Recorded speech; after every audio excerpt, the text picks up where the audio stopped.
I will bring to order, the special meeting for the Richmond Fund for Children Youth Oversight Board for the City of Richmond for Tuesday, November 19, 2024 at 6:07 p.m. Could we do a roll call? Sure. Board Member Cicada, Present. Board Member Cotter, Here. Board Member Hegstrom, Present. Board Member Danby Evans is present but stepped away. Co-Chair Galloway Here. and Co-Chair and Here. all members are present. So we'll move on to agenda review modification. Yes, so as some of you recognize, there was an agenda packet that was sent to you on Friday prior to 6 p.m. And we reposted that agenda, or revised and updated that agenda today. There were a few things that we wanted to modify. In particular, one was that on the recommended action, the amount that we're hoping to award listed only a single year's worth of funding. So it was $6.6 million, but we needed to say either the aggregate, which is nearly $19 million, or $6.6 million annually across the 3 fiscal years. So you will note on your agenda that it was revised to reflect that amount. Also, you'll see on the recommended action that the number of awarded organizations changed. It was 39, and it was reduced to 36. And the reason that happened was because for core need area 3, which is learning needs, Richmond-based organizations get 5 extra points, and that 5 extra points was added to core need 1, 2, and 4, but it wasn't added to the organizations in core need area 3. So once we added those 5 extra credit points, it reduced the number because the organizations changed. And go ahead. Was it 5 extra points for each reviewer? No. 5 extra credit points over the average. So we got the average score. All right, so it wasn't 5 for each one? No.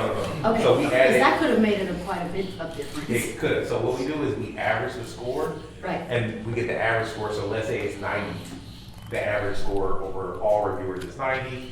Once we get the average score, we add the 5 on top of that. So That's a lot, though. So it changed to 95. So what happened was those organizations, the amounts kind of flipped it because we set an allotment for each core need area, and so it reduces the number of organizations that we were funding in that core need area. I would also note that when we get to it, it also increased the number of Richmond-based organizations that were funded. So there, in core need area 3, there were, I think, 3 or 4 organizations that were in Oakland and Berkeley and et cetera. And so by adding those 5 extra credit points to the Richmond-based organizations, they were capable of moving into the allotted core need area. And so, But it also reduced the number of grantees by 3.3. that's true. And when we get to this, we can talk about it.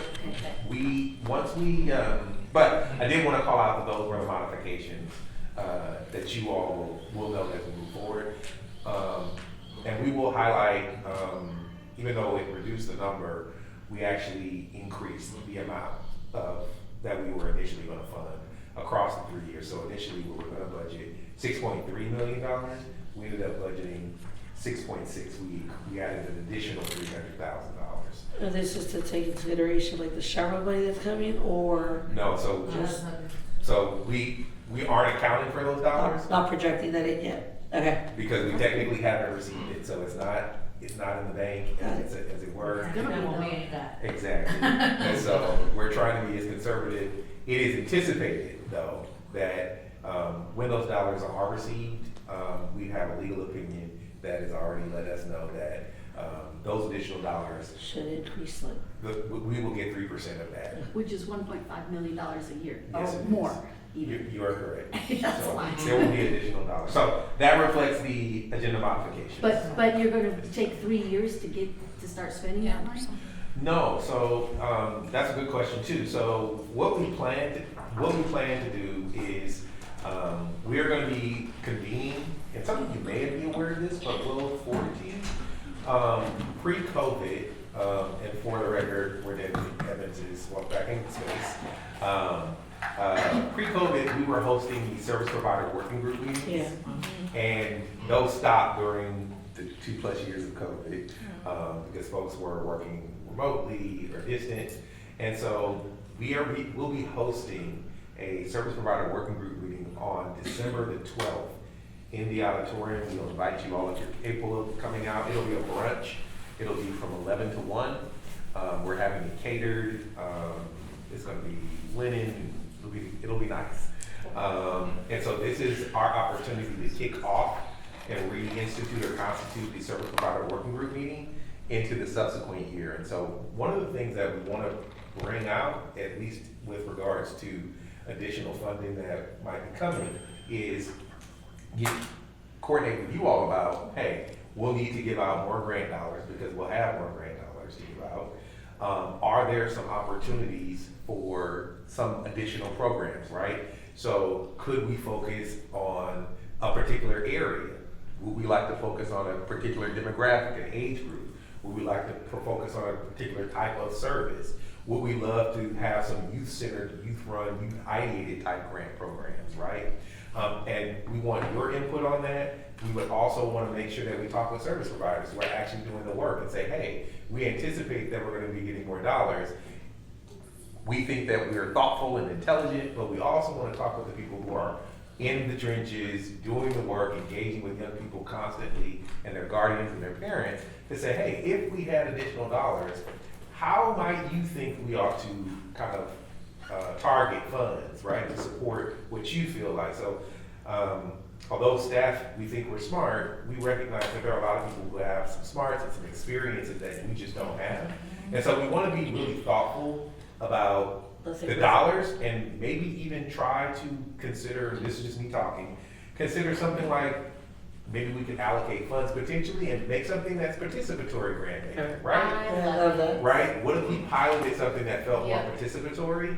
Nothing about them without them. Right, so that's something we've never done. That's not something I've really heard of around here. And so these are all ideas or concepts that I would love to, with the additional dollars, is meet with folks, have conversations, have you all present, have conversations, be like, hey, what if we set aside, let's say we had $1.5 million, let's say we set about $500,000 and did something that felt more participatory, what could that look like? And if that works well, what if we want to allocate additional dollars to something? So anyways, these are not, if nothing. Jot it down, because I like it. Because you also have to take into consideration like training fund for them to understand how that works and what it is. And I will also let you know, the capacity building is something that we are also looking at. So building some cohort structure for our grantees that get grants and also for those grantees that don't get awarded, right?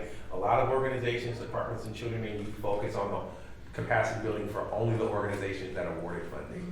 We would like to think about, what about those organizations who aren't? How do they get better, right? They are probably the ones that might need capacity or support to improve, to kind of cross that line to access funding. So there are a lot of opportunities. We're going to make sure we bring you along with us as we go.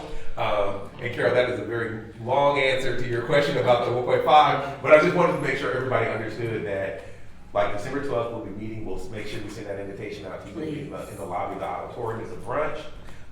And we will then schedule subsequent meetings. We'll talk with them about, hey, do we want to meet once every month, once every 2 months? Do we want to do hybrid? What are the topics that we want to talk about? Let's invite people from the school district. Do we want to invite, what do we want this space to be? Right? Collaborative space, Yeah, because so- they're serving the same unit. Absolutely. So I think we want to lead, but we also want feedback during the service provider working group about what do the service providers want this space? How do they want to activate it and leverage it? And so in my wildest dreams, and I'll stop talking, I really want this space to become a power center. so that anybody doing anything recognizes that if you're doing something in Richmond with regards to service provision with a nonprofit, you gotta stop by the service provider working group meeting.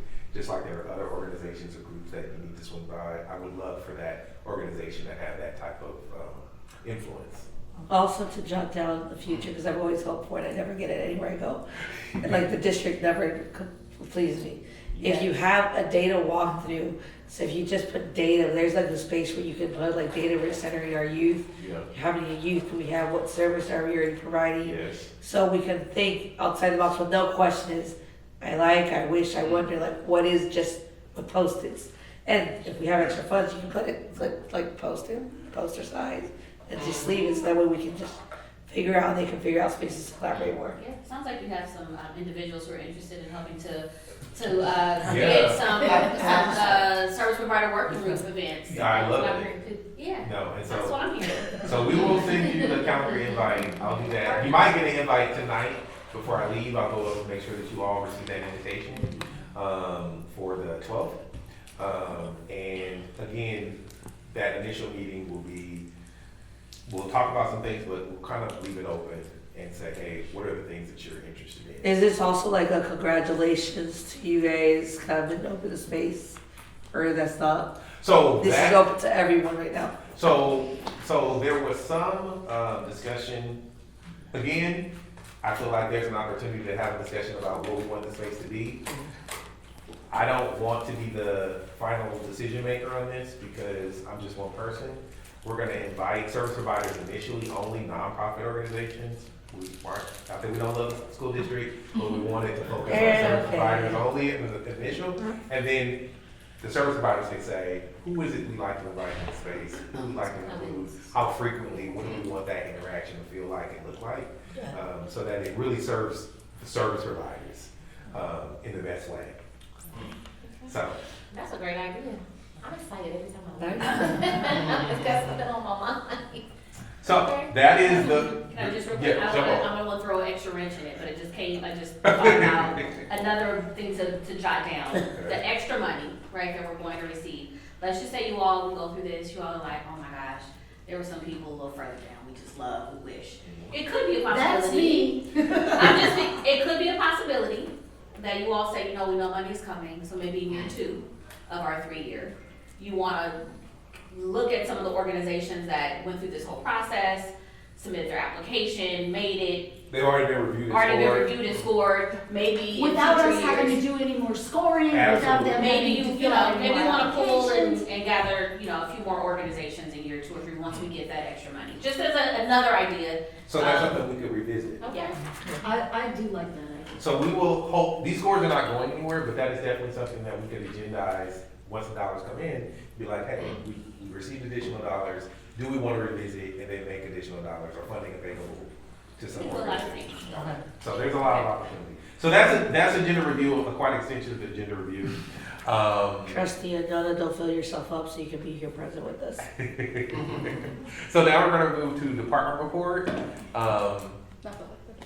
Okay, so just want to remind everyone that the ECIA grant is going to be coming out the week before Christmas. I think it's the 21st or the 22nd. I'm not quite sure. That Monday we're going to release it, and so that'll be $50,000 grant awards, about a $500,000 pot. We're also simultaneously going to be releasing the ECIA mini grant at the same time. That is $100,000. It's much larger, and those are up to $10,000 awards. The mini grant though is limited to organizations that are doing work in city facilities. So either a park, a community center, or one of the meeting spaces or rooms here on the city center campus. So that's for the mini grants coming out on 21st or 22nd, whatever that week is. And the larger ECI, they will be released simultaneously, and they will be due simultaneously. Typically, they're due the first or second week in February. So we want to let you know that. Also, the Employment and Training Fair is going to be happening this Thursday in the Richmond Memorial Auditorium. There are going to be some great opportunities for hiring. I think people will be, I don't know if they're hiring on the spot, LaShonda, do you know? Usually they don't, but Oh. I'm not saying that they won't. Okay, so, we can send this flyer out to you all. Don't worry about it. I mean, if you wanna scan the QR code, feel free. They But- got great information. Yeah, so, but we'll send this out to you all, tonight, or first thing tomorrow, so that you all can share. Share with those who, might be interested, or share with, your partners and organizations who have a broad network of folks who, might be looking, for any employment opportunities, locally. So we just wanna call that out. And it'll be, again, this Thursday, in the auditorium from 12 PM to 4 PM. All right. So we do have, I think that's it. Yep. Okay, so we do have, oh, I'm sorry. I was like, are we done with the report? We are done. That Oh, concludes our I didn't report. know because Patrick just kept going and going. I'm sorry. Okay, so now we're going on to, public forum. Yes, so we do have one speaker who requested to speak, and that is Cordell Handler, and we will have 2 minutes to address the oversight board. Thank you, Patrick. So, good evening, Chair Avalos, Commissioners. I am Cordell Hamlin, and I have some wonderful news to share with you all. So, I do have an update regarding the vacancies. So, tentatively scheduled, there will be some appointments coming from the mayor's office that will appear on the 17th of December on the council agenda. So I know this has been an ongoing issue, trying to fill these vacancies. So, but it's in the works. So, it'll be on the 17th of December. So, hopefully, so that's one good news. Then the other good news is that you are all invited to the Contra Costa Mayor's Conference on December the 5th. It will be hosted by the city of San Pablo. It will start at 6:30, I believe, and the cost is $70 per person. And La Strada is going to be catering the event. So there might be some good food there. There might be some desserts. So please. So I just emailed the city clerk earlier today, and she said the agenda should have been out an hour ago, so hopefully that there will be, I will send it to Patrick so he can distribute it to everyone, and there's gonna be some Italian food there too, so, and let's see, that's pretty much it. So I do have to go head back over to the city council cause they got an item on the agenda which y'all gonna discuss right now, regarding the grants award, so that's that for me. Thank you. Thank you. No problem. And I know we don't usually do this before the meeting that, the mayor's conference, there's also a business section, in the beginning, so you don't have to pay unless you want to eat afterwards. So if there's something good on the agenda, you can go for free. And it's a Christmas party too, so. So what? It's a Christmas party in San Pablo. Okay. Oh, I heard prison party. I heard prison Christmas That's party. That's what's doing I well. know, that's why, could you repeat that again? I know. Clarification. And for the record, there's no business at the mayor's conference. Oh, there's not, Nope. there's one? Oh, Nope. just a party. Just a party. Oh, never mind, never mind. Just come. Thank you. It's $70 a person. Oh, Thanks. okay, thank you. Thank you. And that concludes the public forum. So we'll move on to, our consent calendar. So E1, approve the minutes for the October 7, 2024 meeting of the Richmond Fund Fraternity Oversight Board. And, Motion? Motion to approve the minutes for October 7th. I'll second.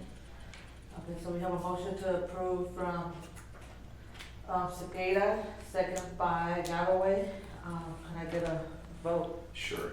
Uh, Board Member Cotter, Yes.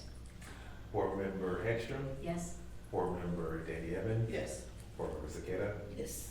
Co-Chair Galloway, Yes. and Co-Chair Young. Yes. And the motion passes unanimously. And now we're moving on to item F1, approve a final recommendation to the Richmond City Council for the Richmond Fund Fraternity Youth Oversight Board to award 30 states RFCY grants to youth serving public and nonprofit organizations in a total amount not to exceed $6,684,835 annually for 3 years. Oh, I did good. And so we're gonna spend a little time here, But I just want to let you know, this is kind of the bread and butter moment for the Oversight Board, your opportunity to recommend some organizations for funding. And what I think is significant is that will be the first time that you all will be making an award for 3-year terms. So the initial 3 years, we were awarded annually because there was a ramp up from the general fund. We got 1%, then 2%, and 3% over those first initial years, so there was excess dollars. Right now, we're at 3%, and we're gonna hold steady for 3% for the next 3 years. And so the recommendation that we have set forth today will be, with your approval to move forward to council, will allow for organizations to receive funding for 3 years. That'll be till 2027. 2027. And then we would release a needs assessment again, do another strategic investment plan, et cetera, and then release a grant, et cetera. So it just cycles every 3 years. So we completed our needs assessment and our strategic investment plan this year. You all are aware of that. And the major core needs that came out of that needs assessment and strategic investment plan were mental health and wellness, physical health and access, learning needs, community safety and belonging, and connective supportive services. Next slide. Okay, so if you go back one slide for me. So the connective supportive services was not funded, where there was no funding allotment in that category. The funding categories included mental health, physical health, learning needs, safety, community, and belonging. Connective supportive services had no dollar amount allocated to it. The purpose of that was to support those services that parents and young people said they needed to access the nonprofit supportive services they were currently accessing. And those included transportation, organizations. We wanted organizations to think about how can they support transporting young people to and from their programs. Referral services, so we want organizations thinking about how do they build stronger networks so that young people that access their services who may need the benefit of other services, right, building those networks and those bridges. Also, 2-generational support, so not just supporting the young people, but how can we support their parent or guardians, as well as meals. How do we make sure that young people and their parents get access? And these are all feel like basic necessities, and as you recall, we had basic needs as a category. We never did really receive a lot of grants in that, our applications, and so what we've done is we embedded the connective services within the balance of these. Next slide. So the grant was released on September 3rd. It was due October 6th.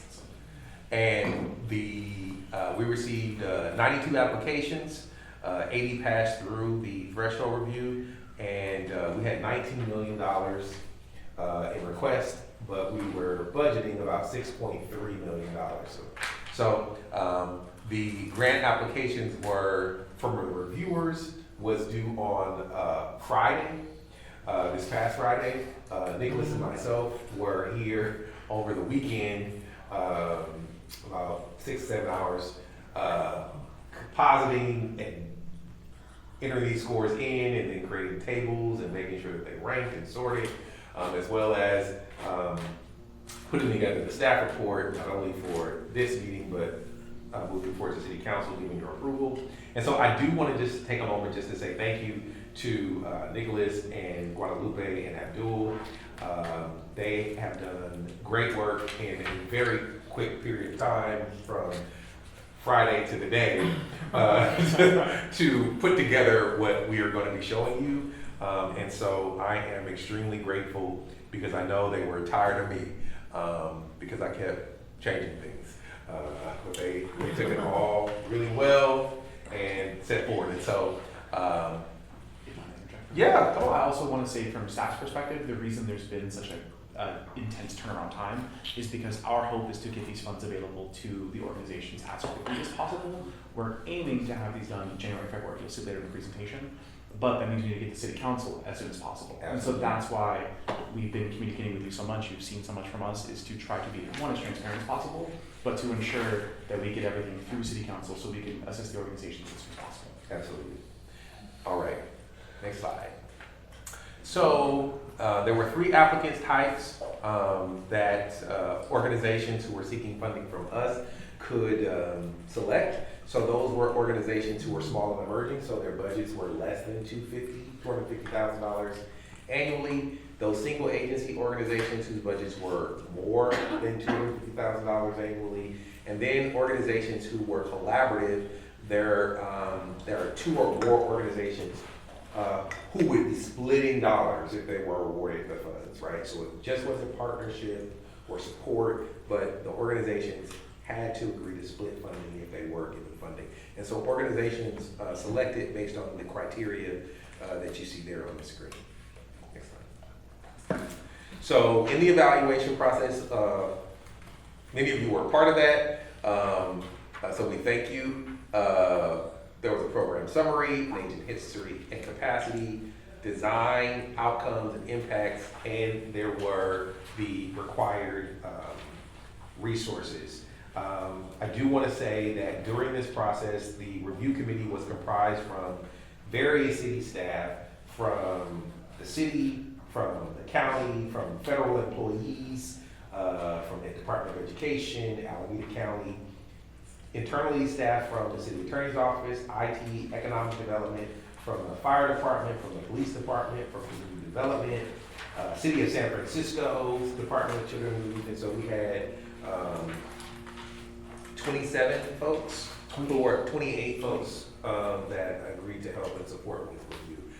And so it was really a great effort, and we were grateful for that. And they did an excellent job. Next slide. So when we received the applications, I think we met that Monday.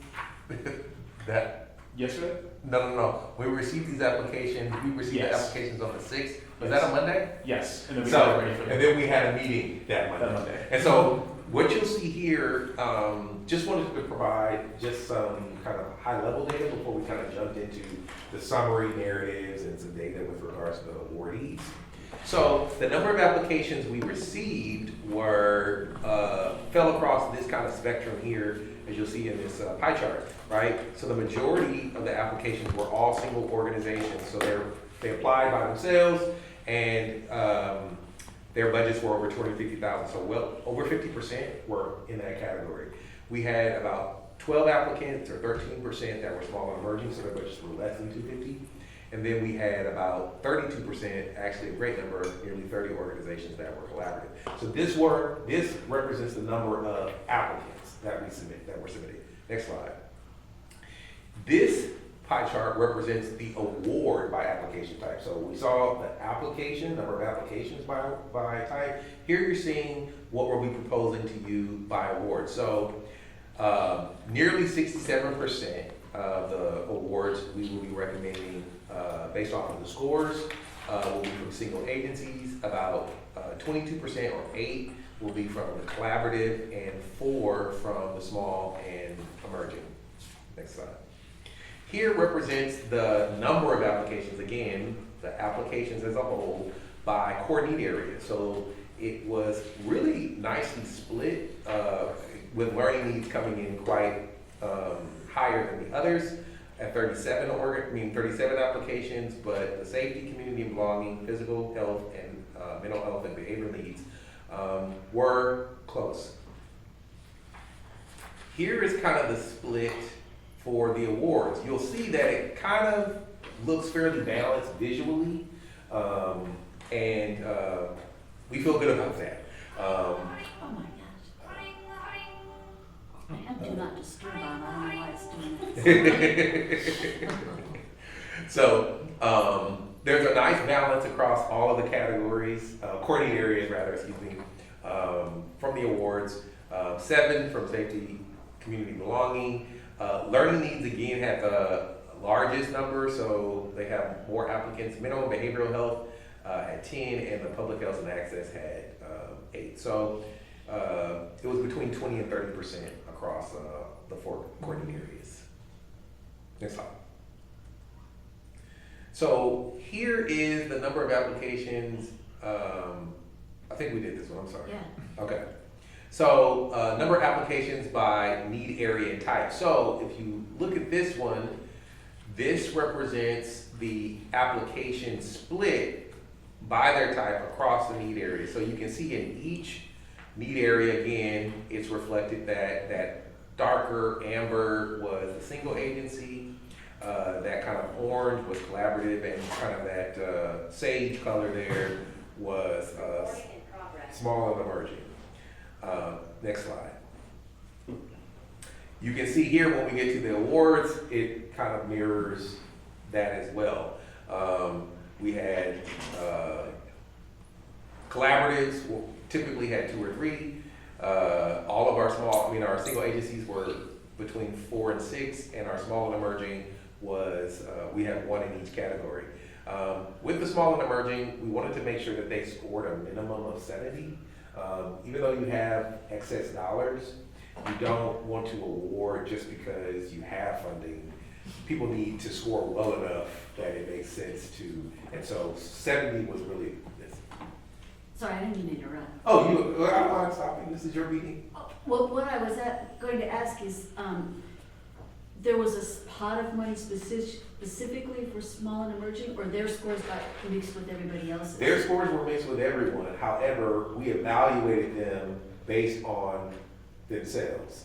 So what happens is, let's say under learning needs, let's say that the single agencies and the collaboratives, maybe their lowest score was 92.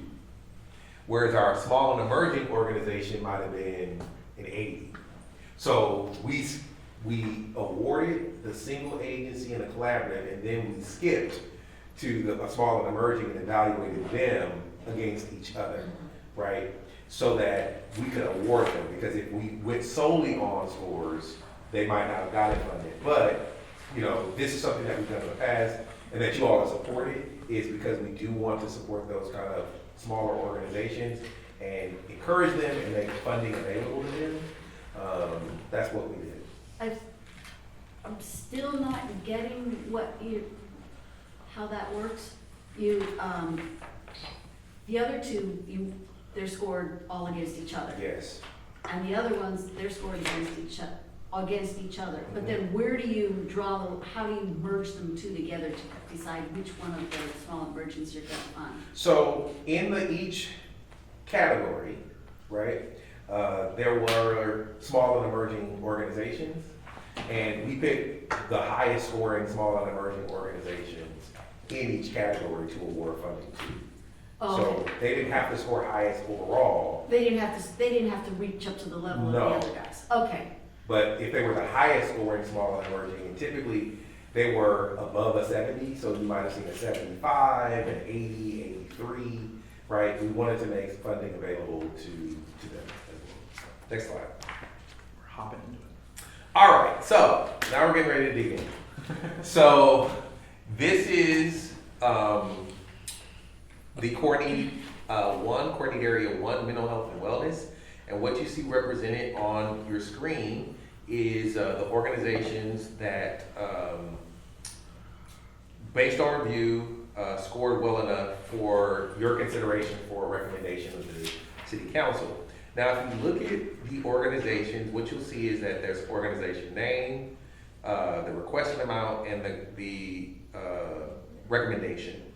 You'll also see that next to some of the organizations' names there, you see either an asterisk or a letter. The asterisk means that organization is Richmond-based. The S means that they're a single agency. The E is emerging, small and emerging, and the C is collaborative, right? So when we were scoring them, those organizations that got or have an E next to them received the 5 extra credit points based on our ordinance for supporting local businesses. So we are also trying, you'll see that what organizations requested is what we're trying to fund. We didn't really want to do partial awards. We really want organizations to have what they say they need, provide them what they say they need, and we're going to believe that they're going to be able to do great work. A lot of times when we do partial awards, organizations are not often capable of doing the full scope or scale of their projects, and we want to make that opportunity available to them, right? So now we're going to get into who are some of these organizations. Some of you might recognize these names. I also want to add, in your agenda packet, at the end, as we discussed, the previous information was redacted from the last agenda packet. The last 2 pages are the full rankings that you'll see. Right. So the last 2 pages, if you want to see the other organizations and how they scored, your final 2 pages are each organization that is scored and ranked, Right. and how much they requested, just so you can see the total organizations and it's being requested. Sorry. We did our best to work. It's small. We were Patrick in our head the whole time, made it as big as possible, and we tried. Yes. So you can see, and we're recording 1 scores, and so I will tell you. Let's walk through what you see here on this document if you're looking at it. On the left, you'll see the sum of total scores column, and then there's an average of that total score, right? And that is where we added the 5 extra credit points. So organizations in that column, whatever they scored, if they're Richmond based, you see an asterisk or an E or an S, so you'll recognize what those are. And you can see across the organizations what they are. And you'll see that rank column, which isn't in ascending order, but the next box over, they are actually in ascending order, right? So it orients them in sequence of from first to second, third, fourth, etc. So why does some have 2 asterisks and some have 1? That's a great question, Carol. The reason is because Nicholas and I were both doing this, and so I said, let's put an asterisk next to the Richmond base. I put 2, he put 1. Yeah. So if you see an asterisk at all, they're Richmond based. They're the same. Yes, either 1 or 2. But that's a great question. The other thing to note is, as they're presented to you in this way, they are also going to follow the same order in which they were ranked. So you will see Bay Area Community Resources is the number one scored organization as they're going through. So we also want to play that. Oh no, they're in alpha order. They're alphabetized now. Never mind. Okay, ready? Okay. Yeah, they're alphabetized. Okay. So Bay Area Community Resources. So they are going to be working with a family support and advocacy structure at 4 elementary schools here in Richmond, Fort King and Lincoln. And they plan to serve about 160. So at the top, I just want to tell you, let me orient you here.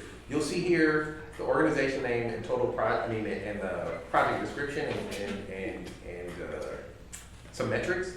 But at the top of there, you'll see 9,878.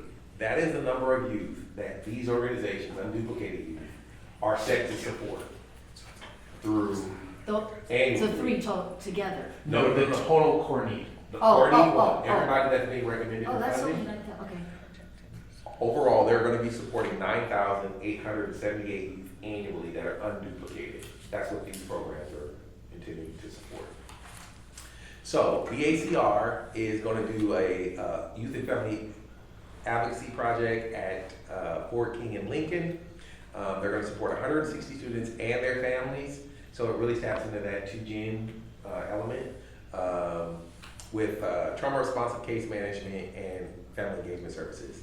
They'll primarily support, their budget is really at supporting staff who are going to support these young people.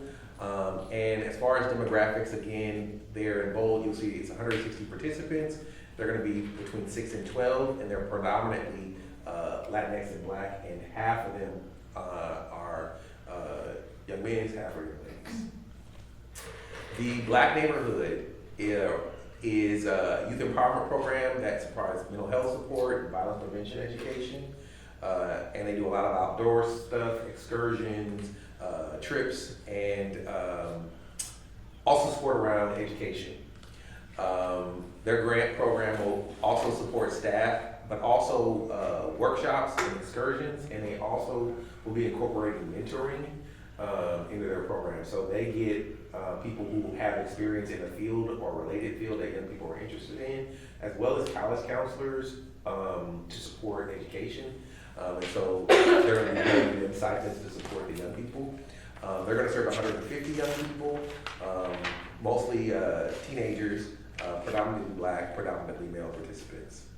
Child Abuse Prevention Council will support nearly 600 young people and 30 caregivers that will be providing support in English and in Spanish at Richmond schools to support abuse and mitigate bullying and harassment, sexual harassment, and provide some teaching technology with regards to informing folks around human trafficking.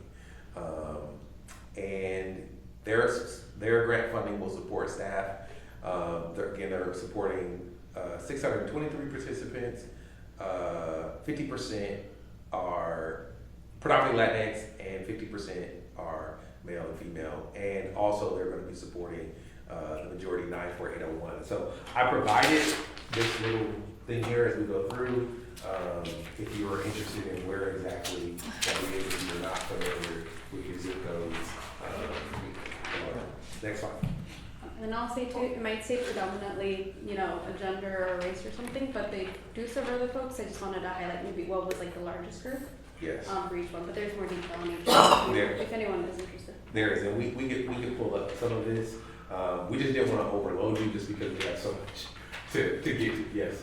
So I see on some of them that you have red where the ones that are getting funded, but on this first group, I don't see any red. Did you fund all of them? No. The red, again, is because Patrick and I were doing different Excel sheets, and so the reds were the organizations that were supposed to be receiving bonus points, and there was just the way that Excel coded it. So the red has nothing to do with the I have conditional formatting. It gets a little deep. Oh, Yeah. I thought reds were the one that got funding. No. Oh, too bad, because I would. Some of them able to do, see- some of them don't, but I have So- conditional formatting in here. So disregard the colors. Okay, so on the overall ranking, how far down did you go on that? So for that's a great question. For Courtney 1, we went to It should be 11. Okay, so 10. you funded the neighborhood one, okay, but below that you didn't get funding. 11. So we funded up into 11. So 1 through 10. Yeah. Yeah, 1 through 10, yes. Wait, I thought you funded 11. No. No, 10. Oh, no, But Black 11. neighborhood, you just said. Black Oh, I'm neighborhood. sorry. 1 through There's 10. I apologize. Yeah, there's 10. I was like, the total over there says 10. So it's between But Black neighborhood Desarrollo is, and Black Richmond. Community. neighborhood is number 11, why did you fund it? They were small and emerging. So you remember we Ah, dropped. so they got Yes. moved ahead of somebody, so it doesn't always, it's not exactly the first 10. No. Okay, Correct. got I it. think it's the first 9. What you're gonna see here is the first 9 based on score, and then to Okay, so Richmond Community you're gonna Foundation jump didn't down. get You're it. gonna jump Correct. down to a small Okay. and emerging. I see how Yes. this works, I'm getting a better Yes. understanding of it now. Okay, thank you. Thank you. Thank you. And so, again, as we move forward, you can also see who wasn't funded. But again, we'll have these documents, and as we move forward into the next year, this is an opportunity to say, hey, I would love to see that one moved up. Also, we have the Office of Neighborhood Safety, which has been doing great work around violence prevention and with those who are most likely to commit gun violence. But the city, the Office of Neighborhood Safety is now transitioning to some upstream interventions and also trying to move into the school district as well. So they'll be hosting care, affirmation, and recovery for youth that address those young people who might not be the most likely to commit gun violence, but who might be impacted by communities of violence in neighborhoods. By reaching out to individuals between 12 and 24 and their families to provide therapy, grief care, and connective supportive services to address the underlying causes and impacts of gun violence here. The grant funding will support staff salaries and programmatic costs as well as supportive services. They'll also provide therapy, and so the cost will support therapists or counselors as well. They anticipate serving 150 young people between 6 and 24 just because of the family situation. They'll be focusing on the teens. But again, because of the connective services, they'll be supporting whole families. So it extends to young folks. and predominantly male participants as well as female, and they'll be serving 94801 through 805. I just want to know for this one, they're collaborating with the Rice Center. They'll be collaborating with I didn't us. capture that there, but that's the. That's the seat. Yeah. Thank you, Lupe, and continue to jump in. Also, we have Contra Costa Family Justice Center, Justice Alliance. They're going to be doing some mental health program with trauma-informed mental health counseling. This is an organization that we fund consistently through ECIA and RFCY, and they do absolutely great work with kind of 360 wraparound supportive services, and they'll be doing additional navigation support. So this is a program that we funded in the past and continue. They'll be supporting about 70% participants as far as young folks and their families, obviously, but they have an array of racial and ethnicity demographics, primarily female with children, and as well as some males, and they'll be serving 94801 through 94806.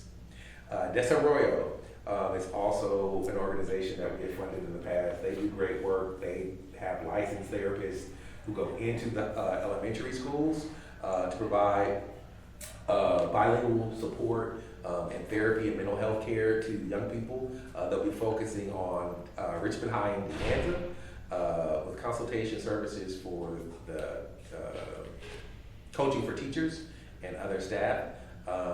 It'll go mostly to support the therapists who will be doing the work, and they are set to support 100 young people, again from teen to age 24, predominantly Latinx, with a nice mix of young ladies and young men, 94803 and 94804. On this page we have GRIP, which is a great organization that we have funded. Go ahead. Oh, you have- Oh, no. I thought you were gonna ask a question. Sorry. Oh, okay. I keep scanning the room in case somebody wants to jump in. So we have GRIP, which will be partnering with Early Child Mental Health Program. We have funded them in the past. GRIP is doing great work supporting families and women with children, particularly who may be unsheltered, and they provide housing as well as therapy and counseling for those families, and 2Gen case management. It will go mostly to support the staff, and again, they'll be supporting 60 participants from birth to age 17, as directly to the young people, and predominantly Black and Latinx, kind of fair balance with gender, and particularly at their locations at 94801. Next is Mindful Life. What's most significant is the number of young people that they serve. They touch a lot of folks. They'll be supporting over 7,000 young people. They are in a lot of schools, and they do mental, emotional, and social emotional well-being and regulation in elementary and middle school. And they have a fantastic program that not only they go in, but they also train students and teachers and families around social emotional learning programming.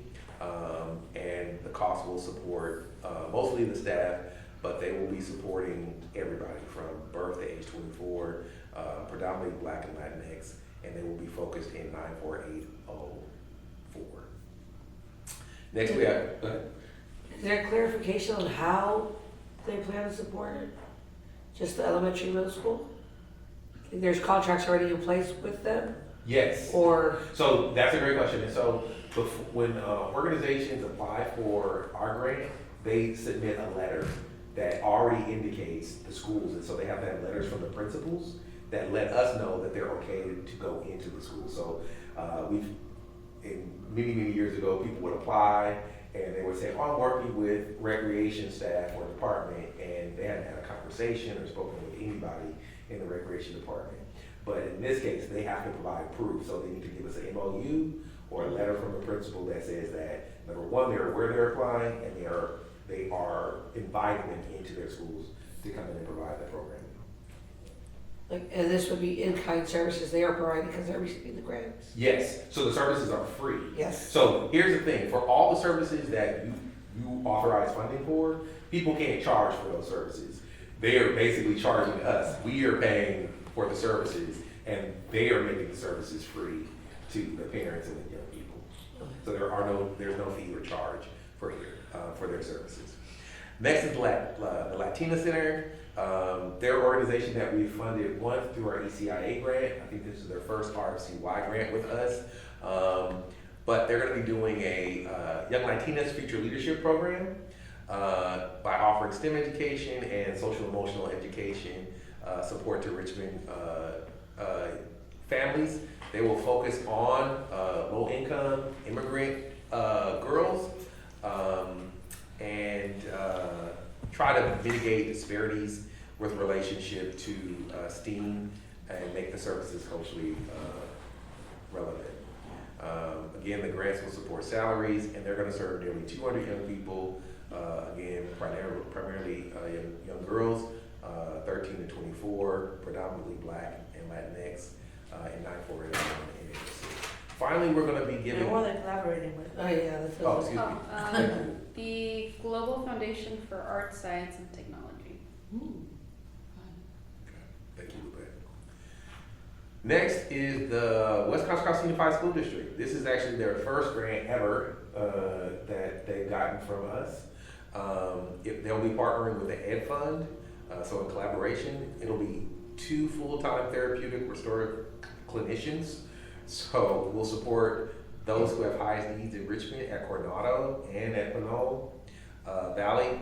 Even though it says Pinole Valley, they have to be Richmond residents, so they already know that they have to serve Richmond residents. These are Richmond residents who might be at Pinole, and it'll support those clinicians. They're going to serve nearly 1,000 young people over the year annually, and it'll probably predominantly be Latinx and Black, with a majority being young men, but as well as young ladies in 94801 and 806. And then to clarify, because we had a number of school district applications, this is the Department of Positive School Climate. Positive School Climate. Thank you, Rebecca. And this, just to be clear, just so that I know what they're doing, okay? This is apart from the school climate coaches that the Ed Fund is currently hiring or was trying to hire through the community schools grant. I'm sorry, ask that question again. Because they're already hiring, so their title will be, that's the title of the position they're hiring. Yes, Okay, yes, this is who they're hiring. okay. I did have a question. I know that some of these organizations, like, say for instance, like the 2 therapists that they're gonna be hiring to work with these students. And I know that they're saying, we'll be possibly making sure that we're reaching maybe between 950 to 1,000 to 1,200 students. How are we measuring how effective this is, because it's such a mass number of kids that they're saying that they're meeting? Is it really ideal to see improvement on the impact that they're making when they're providing services? So that's a good question. So we have evaluators, Okay. and so No. the evaluators, so if you all approve the recommendation, the city council approves the awards. The evaluators, when these organizations come on, the evaluators are going to be a part of their onboarding, and they will meet with, we will host them, they will get introduced to the evaluators. 10 hours or something? I'm sorry? Yearly, they're like supposed to be Annually. sending out annually, right? Right, How- and how so- that- Okay. The evaluators are going to meet with them. The organizations will have to participate in technical or capacity sessions that the evaluators host. They are going to perform site visits as well as surveys, not only for the grant-funded organizations that are doing the work, the staff, the parents, and the children. Maybe my mind is just trying to adjust that. I know our goal was to do funding agencies, right, to support the year long. And we're looking at this one specifically. We Okay. approve in January. Yes. We're mid-school year, hiring these positions. We don't know if the district well, we know, so unfortunately, we know how the district contracting with partnership goes. And so I'm thinking, when do they hire? When do these people will get badged and clearance to enter the schools? Where contract is already in place with the district? Positive school climate, how is she capable of supervising these two with everything else going on in the system already? And then there's a 2 month gap of summer plus whatever break we get from parent. Like, the number is not adding up to me to serve 1,000 students when will you hire, and with all these breaks in between academically for a school. Like, realistically, this one would have worked well like fiscal year, but academic, like calendar year, I'm just not adding up. The math ain't mathing with me on that one specifically. Like, how do we plan on serving 950 with all these gaps in between and the hiring process and how, because we're in January, that's this year you're partnering. Next school year is a whole different partnering. Yeah. And you don't know if the schools will want to continue or not if nothing happened. So this one's quite steep. Okay. These are good questions, good comments, good things for staff to have a conversation Right. with the district about when they do scope drafting. Right. And so I understand, because we're trying to do an agreement with the district right now, so I understand exactly what you're saying, that you do a new one every year, and it's every school year. So we appreciate the comments. Because I understand how like the partnership with the Ed Fund works already, but if they're using, like the district is using the Ed Fund for their fiscal goals to get these two in place, I'm just trying to correlate the amount of breaks in between school and its 2 academic years, which we don't know principals what they play right now. Will they continue next year? Will they accept the contract?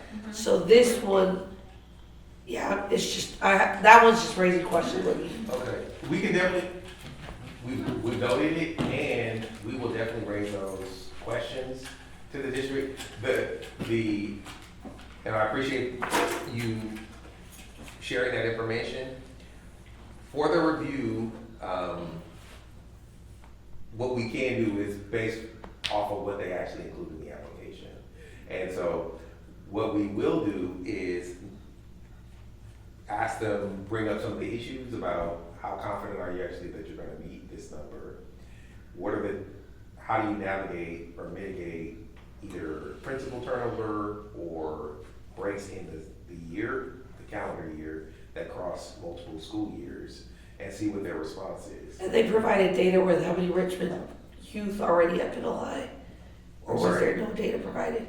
About the percentage or the number of young people, Richmond youth at Pinole. Yes, We know That the they total. believe are paid. these are capable their of serving. these are their projections. But I think these are really good. So Yeah. whatever questions, comments, things you want us to make sure we talk about, not just for the district, but for any organization, Right, let us know. That's where you get into scope drafting. That's where you get into the details. absolutely. And if something does not work itself out for staff, where we like this isn't working, we don't have to enter into a contract, even if council says we can. So. Yeah, because please share I your understand like comments. the number of Coronado Elementary, like they're all predominantly, right, they're all Richmond residents there. But the number of Pinole Valley with like that 570 male, 380 female, historically, I need to know like how many of our Pinole Valley High students are Richmond residents, because we're by school family, so Kennedy and Richmond would be our predominantly Richmond youth. Yes. So how many, is that realistically a number, amount of students that they're capable of serving across both school sites? I have that as a question too. So we got, we got. We will definitely, we appreciate this, thank you. Yes. So also to know, also to note, the way that we're going to be building these contracts now is because they're going to be guaranteed for 3 years. The funding is encouraged for 3 years. If organizations are not meeting standardized metrics that we have, if they are not consistently hitting projections or their contract obligations that we have with them in scope drafting, we reserve the right in the RFP to terminate that contract.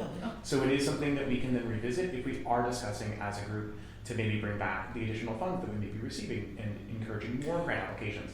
There is the possibility that if 2 or 3 applications sound great, they get funded, they don't meet the minimum contract obligations, they get terminated, we could potentially roll those funds over. Yeah, and it's within our prerogative to reduce awards or rescind awards. for performance. I know that was one of the things, and I know I was super late, but I still went over whatever I could. I know you guys were over the weekend, but I wrote a whole bunch of notes on some of the ones that I did, and those were some of the questions that I had for some that were like, I was trying to pay as much detail as I could to the numbers, so they're saying that, hey, this is what we're gonna serve, but then there was a lot of gaps Yes. to what she was saying, so that was a lot, so I did highlight in some of the notes. So, We gotta make sure to go back to the notes for the ones that we are awarding contracts to, Yes. to It was make sure just we're the pulling gaps. some good No, questions. okay. very good things to point out. Okay.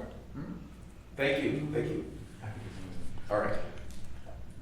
Moving on to Courtney 2, the one thing I want to highlight before we get into the explanations, you will notice on your rankings, it is organizations 1 through 7, and then the 8th organization that is funded is the Richmond Steelers. They were the only small and emerging in that category. They received funding, they scored over a 7 threshold. Yeah, so Richmond Steelers was the only small and emerging in this category. They're five, but for small and emerging, they scored above a 70. So we want to support them. And this is their I'm just gonna first. say, I was just really happy that they listened. I'm not a parent, I don't have any nephews or nieces, but I used to be out there like, go do it, and they're like, all right, we're gonna do it. I'm like, the kids deserve it, they Yes, work so it's true. hard. And I read their application. If they take the opportunity, whoever wrote it, but they need assistance, I think they should grab it. So encourage you guys to just we are definitely. provide support in that. I appreciate that feedback, and I can tell you that they met with me, at least 2 or 3 times before they applied. They had conversations I with talked to Rashonda. them. They're trying. They are definitely I saw working that. hard. We They have appreciate new that. people. They're really working hard, and so we were supportive. I was happy that they applied. I'm happy A lot of sports teams they don't. we tell them that there's funding, they can collaborate with one another. Every sports team usually is asking for funding regardless of what the sport is, at some point, or support. So it was really nice to see this one actually follow through and submit. Those kids work so hard, they've done a really good job. It's like I've only heard their name within the city, but until I read their grant, it's like I understood what they do, right? But I was like, they could have requested more if maybe they had assistance writing. And, cause it's like, I get what they wanted and what their ideal like vision is, but there needs to be more in depth and more information on how they can provide. But they could have definitely gotten more per their request if, why are they leaving us? City council, maybe? No. He had an appointment. He had to go to. He couldn't miss. And so, but I appreciate that comment as well regarding the Steelers. And so, thank you both for that feedback. And so, for Category 2 Physical Health and Access, again, you can see the organization's names, their amount requested, and their based off of their recommendation, the council, their reviewer scores, what we're proposing for you all to approve and then recommend ultimately. The organizations are listed there. We're going to walk through them as well next time. Thank you. So, again, in numerical, in alpha and numerical order, 18 Reasons. This is an organization that we have funded in the past. They do really, really good work. They're one of our favorites. Really good to deal with. They are on top of their stuff. And they're going to be doing their Cooking Matters for teens. I've actually taken their class off the record. This So is you have also? Well, they come to my building, or they have in the Oh, past. okay. Yeah. This is before we started our RCY, so I took their class before then, and it was great. During COVID, they were providing virtual cooking classes for kids.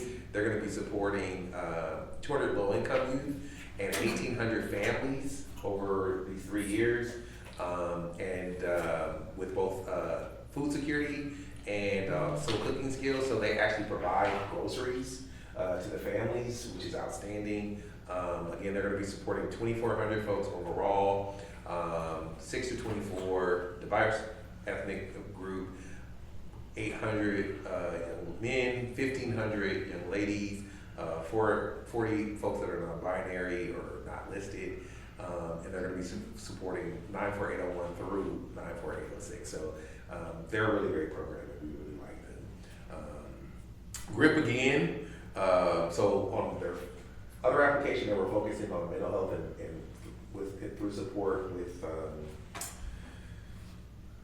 childhood mental health program. So this is really their bread and butter program, which is sheltering.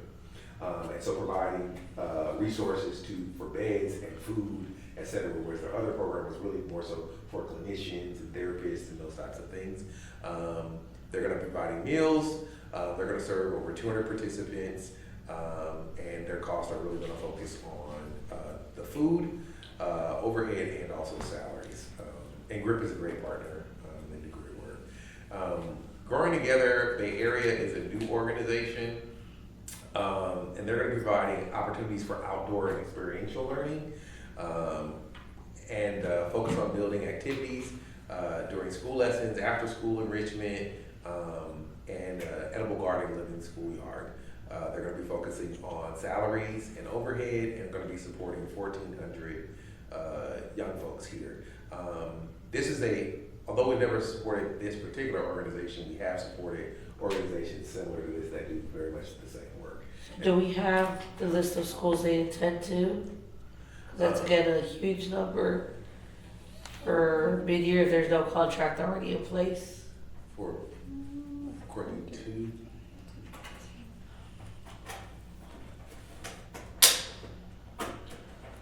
Like what after-school program are they partnered with? Perry's Elementary, Washington, Martin, MLK, and Mira Vista. Yeah. All K-8 schools. Next, we have POGO, which is an organization that we funded in the past. They do really great work. We'll provide their program at the Iron Triangle and at the Elm Play Lot, and Harbor 8 Park, which is currently being constructed. If you've driven by, it looks very impressive to see the work. It'll support salaries as well as cost. And one of the great things about POGO is they hire local residents, and when I mean local, I mean across the street, local residents. And so it's great because when they say they're funding staff salaries for local residents, they really are. They pay a wage, a nice wage. And they'll be supporting 1,500 young people, and that might be low because the young people come, parents come, people access the space. And primarily in 9401 and 804. Next slide. Honestly, one of our reviewers ended up going to Pogo Park because he read the application and was so impressed about their programming. So that's cool. To go play. Just to check Oh. it out. Bring his My kids. kids used to go there, and the 9-year-old's like, "When can I get a zip line like the one over there?" I was like, "You're a little too big for that now, but." I want a zip line. There you Go to Pogo. go. That's it. Elm Street. So next is Project Avery, which is an organization that we funded in the past. We love Project Avery as well. You like Project Avery? Okay. Let's see Yes to Neighborhood. Okay. So Project Avery is a great program. They host leadership and program for children of those who are incarcerated, who have incarcerated parents. And they provide them with long-term support and leadership skills. Really what they do is they take young people at age 8, they enter the program at age 8, and they stay with them until 18. These young people are part of their program until they're 18, and they are in their face. Even if their parent cuts out of jail? Yes. Because So- it's impactful. It is. So they are Yeah. really invested in the real wraparound support and consistent engagement and outreach and enrichment activities. It is a great program that before they applied, I'd never heard of them. I had heard of them, but what I only associated with was just prison. Yes. I didn't know they were also with detention centers. So that raised like awareness with me, I didn't know. So it's not just, I assume, right? What kind of stuff do they do? So they take the young people on trips, overnight trips. They provide them with kind of a big brother, big sister. So they have somebody, So they have somebody that they can reach out to. They also will visit the young people in their homes. If they need support in school, they're there. So they really have somebody who's an advocate that Acting like the parent that's well, missing. I feel like they serve as a proxy or a supplement to the parent. I don't want to say It's they're also taking the support place. the family, the Right, household. and support the family because their parent is incarcerated, right? And there's probably all types of stigma, trauma, loss access that could be linked to a young person who has a parent that may have been incarcerated or currently incarcerated. And so they're really working to empower young people to mitigate all the impacts that might come when you look at the statistics for young people who have parents who may have been incarcerated. And so we love Project 8. What's also super significant about them, I got to do some homework on them a little bit back when I started heavily working with juvenile population, Yeah. is that they are the reason why 45% of juveniles whose parents are incarcerated do not engage in juvenile and criminal activities. And if they do, their recidivism is lower than a child who does have parents in the home. Without this. Wow, Yeah. so they do good work. They do, and you'll see that the number is low when you think about hundreds, but because they are so deeply entrenched in the young person's It's a life, lot of work. it's a lot of work. And so they basically take these young people on at 8, and they stay with them until they're 18 and even beyond. So we love Project K3. The Richmond Steelers is a new organization. They have received an ECIA, small ECIA grant in the past, but we've kind of basically talked about them already. They do great work. They are an institution here in Richmond with regards to their sports programming and football league. And they have been really working hard this year to engage with us, the department, to access funding to support their programming. And it's not just football, but they also have their cheerleading piece as well. So they really are working hard to kind of step up and access additional fundings to kind of expand. They've also added some additional pieces to their leadership team, folks who have skills that might support fund management and fundraising long term. And their funding will go directly to support athletic programming.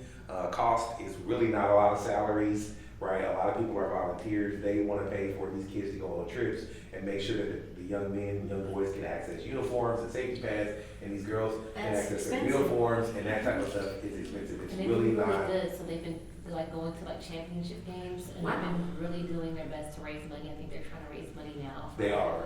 Cause they won. They yeah, so Yay. they had somebody in our church on Sunday like, hey, can you help us out? We were like, yeah, of course. So this gives them a head, so they don't have to do that, they can plan for when they win future ones, right? Absolutely. They can This type also of funding to do absolutely, that work. especially because this will be a 3-year opportunity for them, and so that gives some reprieve and release some stress. So Summer Search is a new program for us. Did somebody say uh-oh? I know. Oh. Summer Search is a new program, but they do a multi-week outdoor programming for youth from low-income backgrounds. They scored really, really well on their application. Their goal is to hopefully transform young folks' lives by providing social emotional learning through leveraging outdoor activities. Funding will support tuition or access to the programming and getting young people to the outdoors. They're focusing on teens. They're going to do something quite intensive. Their program is intensive. They're limiting the number of young people that are accessing it, but it's a year-round support for those young people that come aboard. And they're focusing on 801 and 806. Yes is anchor organization here in Richmond. They also do some similar work, but they really focus. This program is on the leadership pathway. They're saying a 10-year health and wellness program that expands access to safe outdoor and promotes environmental justice, lasting healthy habits and nutrition. Yes is just a great organization. Eric Alum and Blanca do a really, really great job. They are always present, always helpful. They do their family days. They get people out camping who may not historically have access to that or know how. And if you look up out your window, you probably will see Eric walking down the street or around Nickel Park, him and Blanca having a conversation. Look at the tree. Yes. You said, I mean, And so they're going to support with stipends.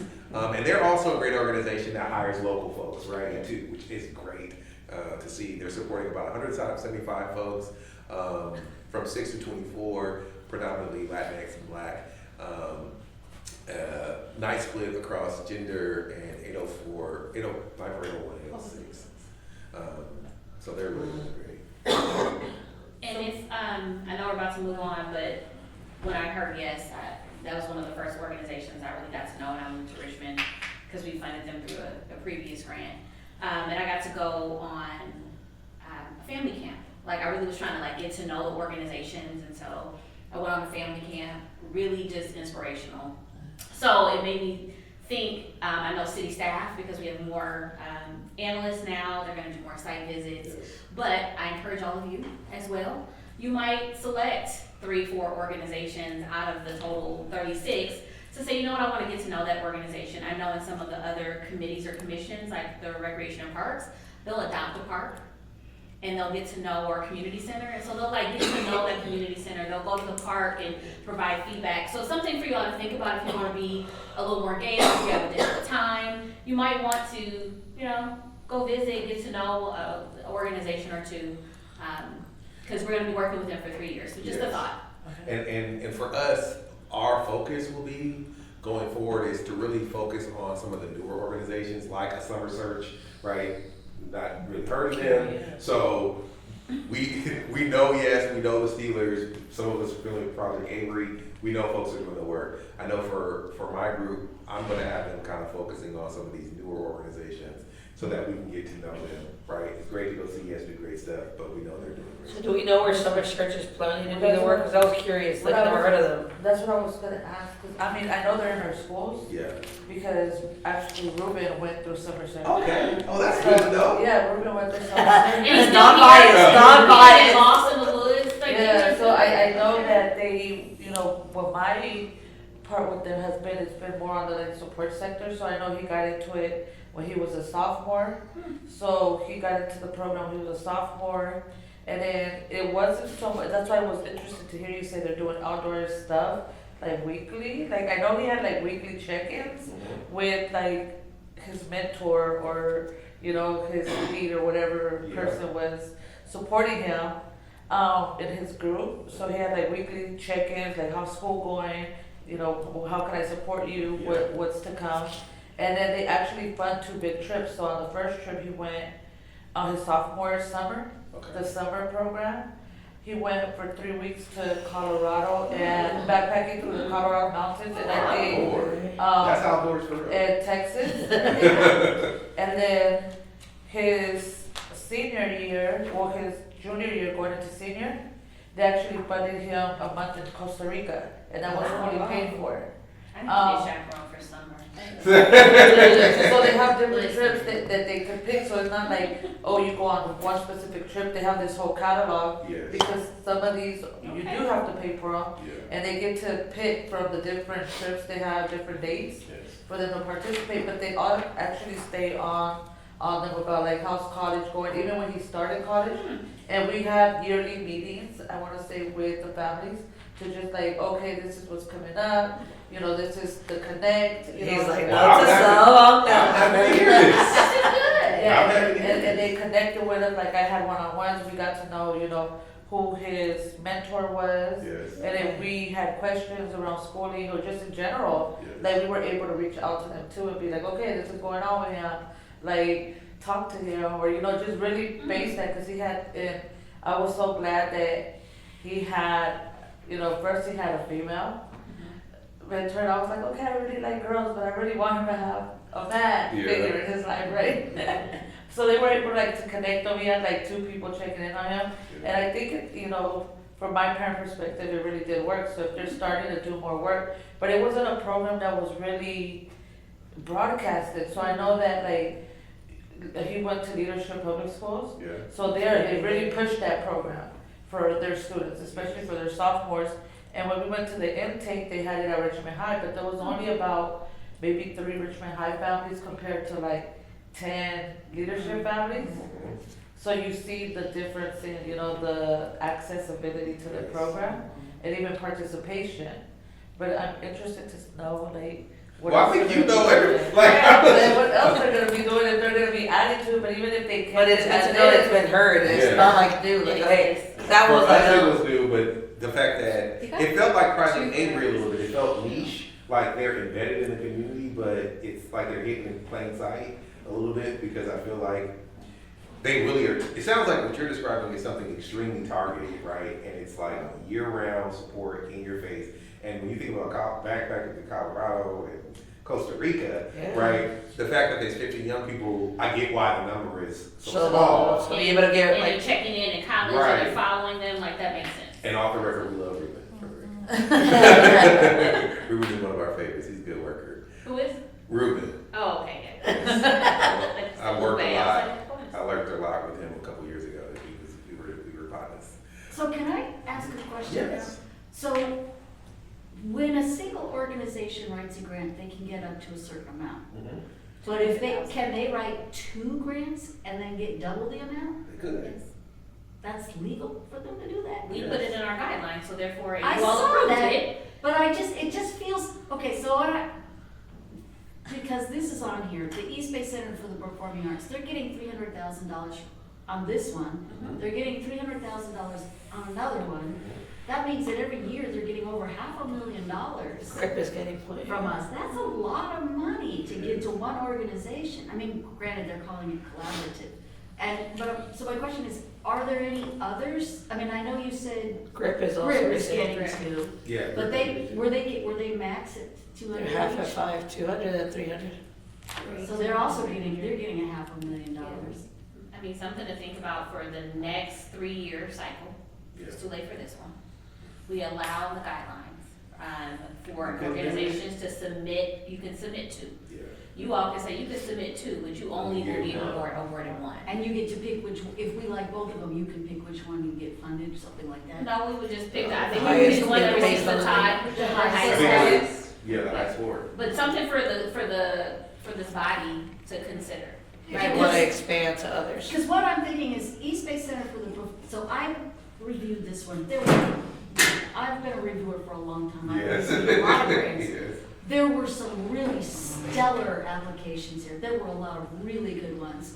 And to only get those ones funded out of it, it's like, there's some really good ones that are missing. And so when I think about East Bay Center for the Performing Arts, they have a lot of money. They can hire a grant writer that can write a really great grant. I mean, they're doing good work. I'm not saying they're not. But I feel like they kind of have a leg up already.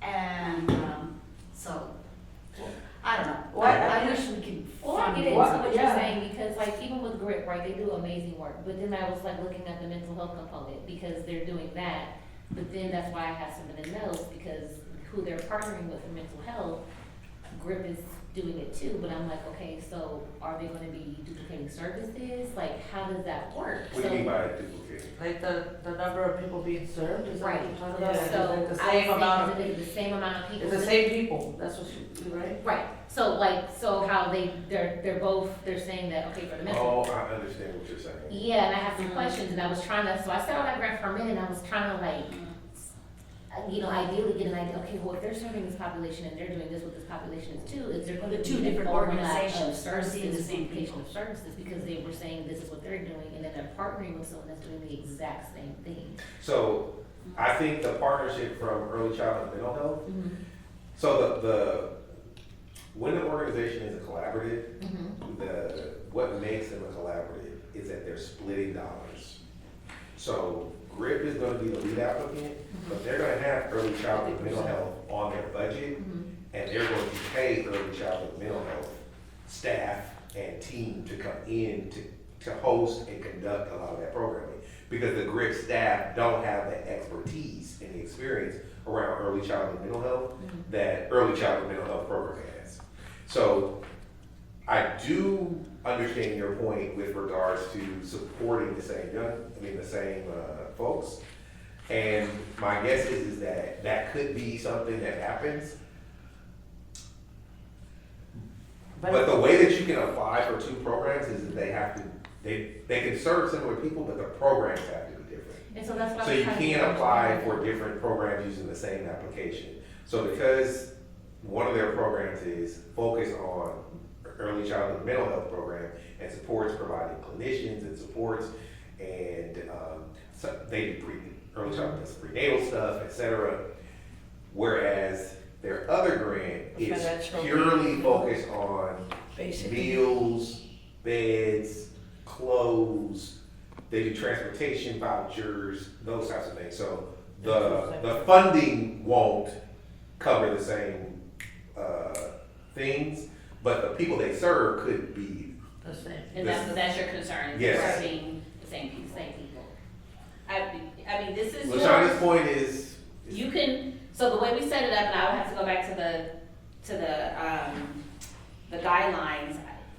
This body, we could talk about it, Patrick could tell me if I'm wrong, but No. if you all wanted to say, You don't want to. we don't want to right now, we don't want to give the same organization grants in two pots, in two categories, we don't want to do that. Like, we had made a decision, and so for GRIP and East Bay Center, we want to give them a funding here, and now we want to reallocate funding to some other organizations. Like, if that's the decision you all want to make, or a conversation you want to have as a Yeah. body. Because we're talking about $300 every year. Yeah, you're Yeah. talking, yes. 600,000. Well, yeah, well, Yeah. that's why, so So- yeah, So we would that's take away 300,000, they could go to a really another great organization that. that's not getting We're also funding. talking about full wraparound services, because, I mean, But if it's they're already doing, I know, If but they're they're gonna- gonna be doing the same. but they're doing too, like, I get what Patrick is saying, it's like, if we just say we're funding them just for food and clothing and stuff like that, then they're still gonna do the work, they're just not gonna do the other part of mental health, because that's not what they got the. But we're not, but that's what I'm saying, it's great, they're requesting grant,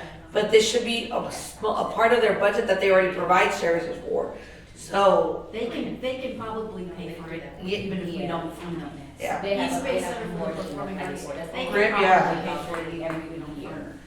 That's a lot. So my recommendation is, like, let them go through the rest of course, area 3 and 4. And And if then have the conversation. if we might come across another group where, and I feel like at the end, that might be a good conversation about what do we want to do in this situation? And if we do want to make a change, we then have to look at, What other, or, Who's next? and it has to be who's next though. yeah, Right, we're not So, gonna go down you too can't- far. you can't We're just skip gonna down. take the next, but there's some really good ones. Definitely. So I had one more question Yeah. before we start on this one. When you originally gave us the thing, the numbers were different, and I noticed that some of them were not getting their full request. Now everybody's got their full request, so We you did. changed it a little We bit. wanted to make sure we gave full funding. So why was it only partial on some of them on the first time through? because it was, we were still incrementing by 1, 2, 3%. No, Oh, no, I'm talking some of about the on first. this, so when they gave us our packet on Friday, it was, the numbers were different than this here. The packet, if you look at your email that you got on She's talking Friday. I know why, so, okay, I There's some got of you. them So the pulled. reason is because we were trying to stretch down, so in Courtney 3, which is what I think we're getting into now, we had 37 applications, right? And so we were just trying to go deeper into Courtney 3 just And that's why you because increase the funds. So they cut some of them down to half so they could go down farther. we were trying to fund more. Right, and this is where I think if we have extra money left over, this group had some really great And ideas that's, that didn't get funded. and that's a Your conversation. prerogative. That's definitely a conversation. So if there, Before we Yeah. go back to this one, I just want to say personally, me, yeah, the Yes Foundation, I've never been a part of Yes, but if I've known about it before, I aged out, I definitely would have gone. They're really good. They work with the summer camp that I've gone to since I was like seven, and I've worked with them as like a counselor also. Right. So when I found out that Richmond actually like works with St. Dorothy's, which is the Yes Foundation, they are really the week before they get there, they like talk to the staff, talk to them and tell them where the kids are coming from and what their backgrounds are and like everything. So I just really do like Yes. And so when KP, I don't know if you guys, all you guys know KP is with my nephew, when he is, I think they can start from like, I think it's like either 6 or 8, I can't remember. We're definitely putting KP in Yes, for sure. we appreciate that. And bravo. Courtney 3, learning needs. So this was the largest category. We had 36 applications go to the reviewers. As, what's that said again? It was 11 organizations we funded. And we funded 11. And so, I think initially, we had in learning needs $1.9 million, but we've increased that to 2.3. We were trying to go deeper, and we may still have that opportunity. So let's walk through this here. How many do we fund, we said? 36 overall. No, 11. 11. But this one had by far the most applications. It did. It was the largest group. So, these are in alpha order C for City of Richmond, but they really should be R. But anyways, so City of Richmond Employment and Training. This is the Youth Build program. It provides job training, leadership, and youth who have dropped out of high school to provide some additional job training opportunities for them. It will support staff salaries, and they will focus on 40 participants. And so the Youth Build program, even though it's 40 participants, funding 40 people is not cheap, because I think they get, what, $20 an hour? And there's year-round programming. So for youth build, it's different than youth work. they don't get paid. Oh, I'm sorry, Youth So Build. Youth I Build- apologize. My kid doesn't get paid. Youth I build. apologize. So- I was thinking Youth Work. I I know, apologize. I know, I that's said fine. Youth Build and I was thinking I Youth Work. was like, my kid doesn't get paid. I apologize. Yeah. I apologize. This is for the High school the and staff who are experts as electricians and contractors, etc., to come in and teach young people. And basically, I think they prepare them to go out and enter the trades. And I think they also support entry into the unions, etc. We had Youth Build is, I think, not world renowned program, but definitely national renowned program for It's very it. similar to Take Richmond field Build. trips, yeah. You all know Richmond Build. Youth Build is for The youth. individuals who may need to still get that training, but also get their high school Yeah, diploma or their GED. GED. So it adds a different educational component. Thank you so much. I was saying, Yeah, it's Youth Build okay. and thinking I know. Richmond. It's all right. yeah, I was like, where did he get paid $20 an hour? I was like, I just went on autopilot there. And I just want to share for employment and training, I think sometimes people are like, oh, it's a city department, the city has a lot of money, but I just want to, for you, employment and training, they are probably 90%, if not more, grant funded. So even though they're a city department, they depend on funds from the federal government, state grants to run their programs, and the city provides very minimal money to actually support that service.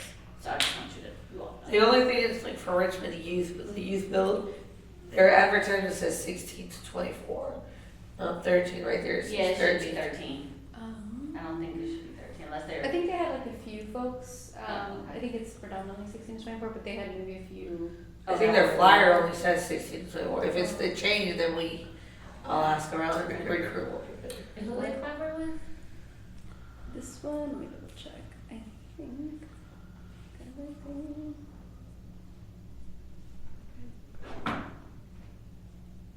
They are collaborating with. Oh, John Muir. It was John Muir Charter School. Yeah, that's their school. I think that's what they leverage to Yeah, that's where support. they get the action plan. Next is the recreation department, and this is in partnership with the Ed Fund, and they do their Camp Achieve program, which is, they're gonna serve over 1,000 kids.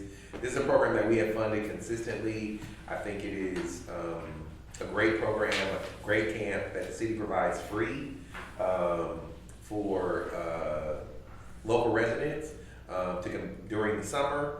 And I think they provide great program. We funded them. They'll support staff salaries, again. So this is where their ed fund is just solely their fiscal host, right? Because again, I think this is the second time they've come up.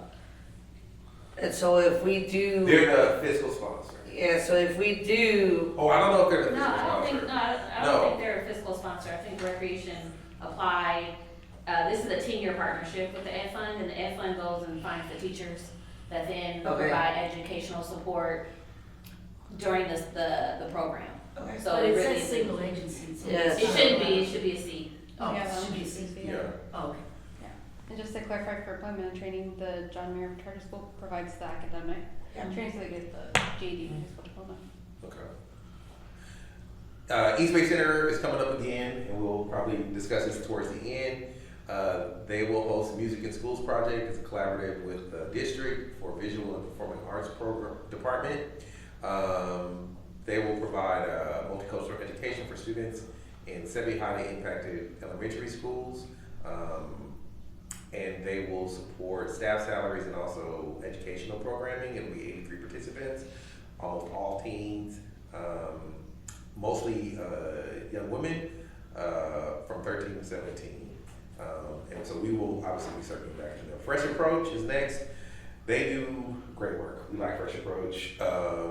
They will host their Youth Community Ambassador Program to engage Richmond folks, and they'll provide part-time employment and mentorship for those young folks, and teaching them about nutrition and food security as well as public health.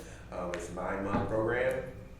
Folks will earn some certifications, and they'll be able to do some internships that with some of the partner organizations and farmers markets, etc. And Fresh Approach does a really good job of just providing fresh fruits and vegetables and access. And you probably seen their truck around, probably weekly. They are presents. It'll be supporting 20 young folks from 18 to 24, mostly young ladies across various diverse ethnic groups. Hidden Genius. So the Hidden Genius Project is an organization that we funded through ECIA small grants, $10,000, $15,000. This is their first time applying for our larger ECIA grant. I mean, RFC. Thank you, Carol. Thank you. The RFCY grant. The Hidden Genius Project is a really great program. They are at the Rise Center. They work out of Rise. They do what they say they're going to do. And so they're going to do a 15-month program, 800 hours. They basically teach young people who maybe have no technical background about computers and coding and design. And not only that, but they then take them on trips to Google and Apple, and they bring in experts to train them. And I've gone and seen the program in action. Like, it is intense, and the teachers are for real. Like, they don't mess around with these young folk about them learning it. They hold them accountable, and they end up a lot of times hiring the young people. And that's big bucks, those jobs. They end up hiring the young people that go through the program to then be a part of the Hidden Genius Project. Well, if they would, yeah. And so they have a really great model. They've been honored by the Obama Foundation. They have a Everybody. location in Oakland, where I interned Yeah. over the summer that I just finished, this week. I was in the same building, and they let me come in the Oakland location. Yes. It's really nice. So I started begging, so. Hey guys, we're over at, McDonald, Richmond I Powell. pointed out, I say, you maybe Can need you to come reach to out to Richmond? Pal. So it's on their Looking for radar. some STEM people. Pal is on their radar. And so they're going to be supporting about 125 young people, 13 to 17. Majority male, but also about a third of young women. 94801, 3, 4, 5, and 6. And most of the funding will go to staff salaries, but they also provide stipends to the young people. So when the young people complete the projects, they incentivize participation through stipends. So it's a significant portion of their project and program. And we like their staff. They're good to get along with. They're responsive. We really like the program. Practice Space is also another program that we really love. They make it so easy for us to engage with them. They're responsive. They're going to do a year-round mentorship program, also partnered with the district, grades K through 12. The Practice Space focuses on speech and voice and writing as advocacy. And they have former teachers, former professors, former professional speakers and facilitators sharing the work. And they also do family workshops that activate our community to support youth voice. They are housed right next to the East Bay Center for the Performing Arts, and so they all times host their programming there. Well, I'll ask the same question I've asked for the other ones. 1,000 year long, how does that plan to work out? So they will be working with the district, and so what they do is they'll do after school. Okay. That's what I'm saying, like, I needed to Oh, know. it's the same issue. Yes. Okay, I got what you're saying. Anybody Thank who's you. partnered with the district, you have a question about. Yeah, so you About either the guys, timing you're gonna and have the to press the account. district I got you. about partnerships and work community sites funding. They're gonna, Okay. be a disservice to youth. The district would be Yeah. if they don't push and do what they need to do. Thank you. So that'll be just something that at this point we'll bring up with anybody that's partnering or working in the school district around questions around sustainability across school years. And that's another and one. school sites. Maybe this might be off record, but realistically, now I have to think. It's just for us. Okay, like now I have to like think realistically. Now that we have trustee here, will there be a conflict of interest in some of the programs or not? You mean right now while we're making this decision? No, She she's- hasn't been official. Yeah, I know that's So why. we're okay now. But Yeah. moving forward, I don't know. This is 'Cause the I'm first not- time you'll be making a decision about money, right? And she's Yeah, not- because- she is and not then an it's official 3 years. trustee, and so I think we'll take it. right now, yeah, but like I'm thinking about future facing. Remember, we're gonna request that the school board, figure that out because that's future. I'll Yeah. give you that in Okay. future. Yeah. I just came to mind right now. Yes, but yes, the same questions. Okay. Partnership, like what the heck is going on? We have an interim in a couple of weeks coming into play of interim soon. What will the board decide when new board? Yeah. So how will that look like to make sure I hear you. partnerships are approved if they're in-kind services? And I think Patrick, we don't ask the organizations, but we also need to have the conversation with the school district, Right. that we have all these organizations providing Christian services at their school sites, and there's a larger concern about Okay. the school year contracting process. Okay.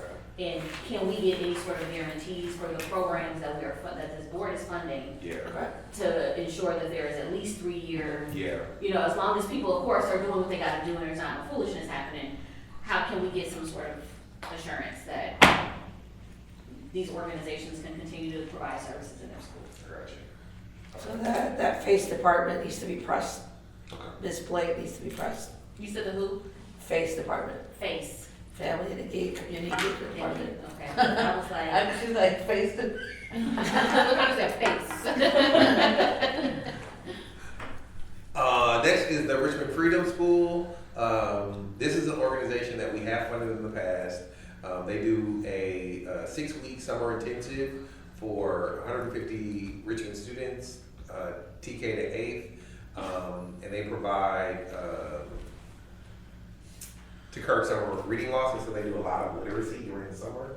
And they also provide lunches and breakfast and those types of things. I think even transportation too. I think Yeah, they do. So they do. Go ahead. So that's another one, if we do move to, Where's no, the highlight? they're summer school, they're fine. Yeah. But that question arises, if we decide to move forward with that agencies only applying once, this would be the third time their name pops up. But the Ed Fund is serving as a. Correct. So, It's different. so hey, It's a that, single agency. but it'd be different.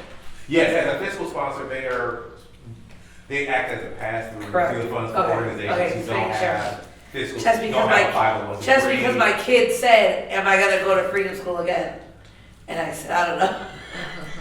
Not that I know that they'll get funded, we'll make sure Ms. Reynolds.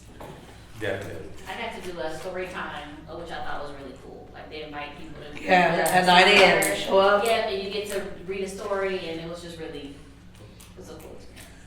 Next, we have Richmond Promise. This is an organization that we funded before. Richmond Promise does great work, and they are going to provide a student-centered program focused on equity. The program supports students as they successfully transition from high school to post-secondary education and certification. It'll be split across staff salaries and program supplies. And so in the past, the Richmond Promise has given everybody laptops, and then they provide them with free tech support for those laptops, as well as mentorship opportunities. And so they do great work. This is for 75 participants, diverse ethnic group, leading majority young ladies, 494-801-34596. And this is a collaboration with Contra Costa College, first year experience program. They still hit me after, been like 2 years and they still be They talking. still talk to you? Mhm. I love it. And I just wanted to comment that I heard that their other funding runs out, so this will be important for them to get this For money. ECIA funding? So we have given, so as an example, Richmond Promise, they have to diversify their funding portfolio so that they can be sustainable, but if they're talking about the ECIA money, it was 35 million of the 80, and we paid them their last installment from ECIA, so they don't have additional funding from ECIA anymore. Yeah. Okay. Next slide. Oh, I'm sorry. You did go next slide. RISE is another organization. They are an anchor organization. We absolutely love RISE. This is for the Leadership Pathways Program for the disconnected young folks who have educational employment resources and adult support. They're going to implement it with free stipends and tutoring and advocacy, college career, arts, media skill. It really is kind of a one-stop shop for all things that you might be interested in and need as you mature as a young person. And what they do is I think they allow, they allow the young people to kind of pick the things that interest them and then kind of work through some of these things. And then if they want to go deeper, they provide connections with where their interests might lie. This funding will support the salaries as well as the cost for tutoring, skill building, and college prep programs. They're going to support 400 young folks, teens, diverse ethnic group, kind of evenly split across gender, and 94801, 806. The next org is Things That Creep. We love Things That Creep. They have really worked, they are kind of like the ideal case as far as like leveraging our grant system structure. They started with a very small ECIA grant for a couple of years. Then they got, I think, 1 year funding of RCY grant funding. LaShawn and I have had the opportunity to go and see their program in action. They do a great job introducing young people to snakes in neighborhoods. They also have a curriculum that they share, and it really is very much interactive. And they're going to support 1,800 students annually, and we will take into consideration. Got it. We are learning. We got it. We will take into consideration. We got it forever. Please add the math and let her know this is how much is at risk for our youth. Okay, so we will. They need to know. Yes. That if they don't get it together, Our youth are losing this. Millions of dollars here. And if we're talking about our district as a community school district and how sustainability happens, it's with partnerships. Yes. yes. They need to know. Some of these might already have their partnerships for this year that they would just be able to.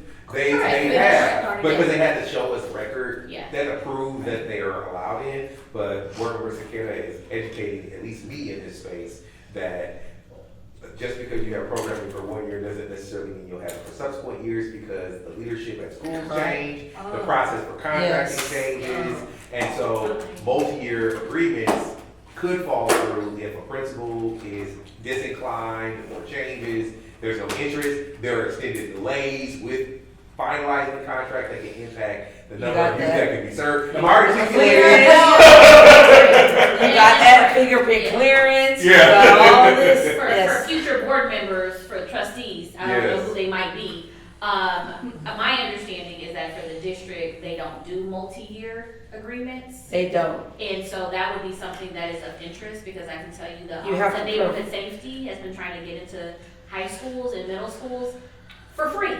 Even though they say they're building partnerships When I say already. painful, when Yeah. I say painful. Yep.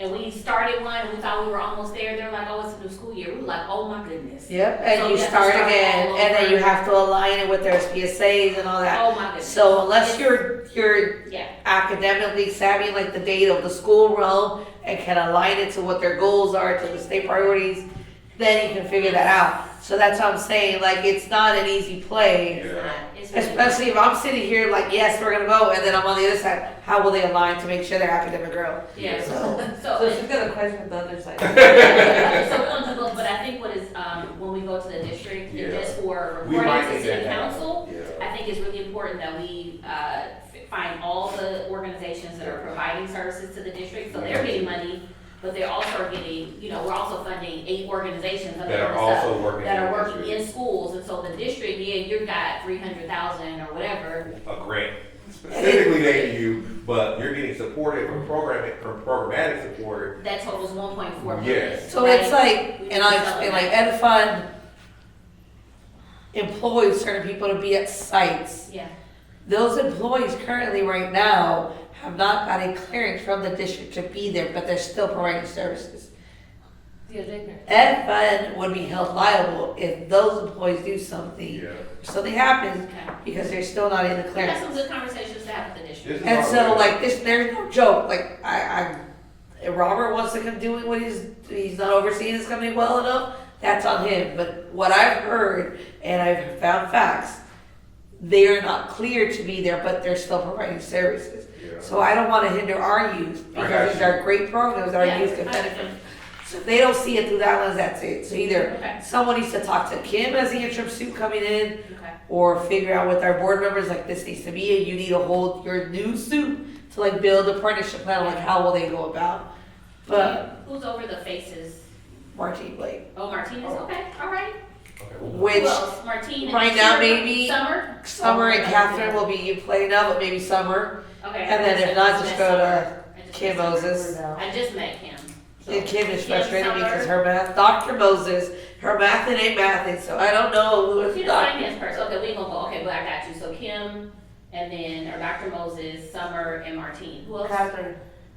No, well, Catherine's more the academic component, but you might need to, yeah, Catherine and Summer are both co-leading the CAO position, Okay. so you might need a real limit I don't know vote, so what like CAO means, but, chief academic officer. okay, thank you. I was all chief accounting.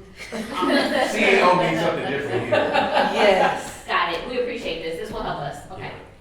Okay, I'm making notes, that's all. We'll see, you need to check by the school district acronyms. Acronyms. That's a Like whole dictionary in my brain, language yeah.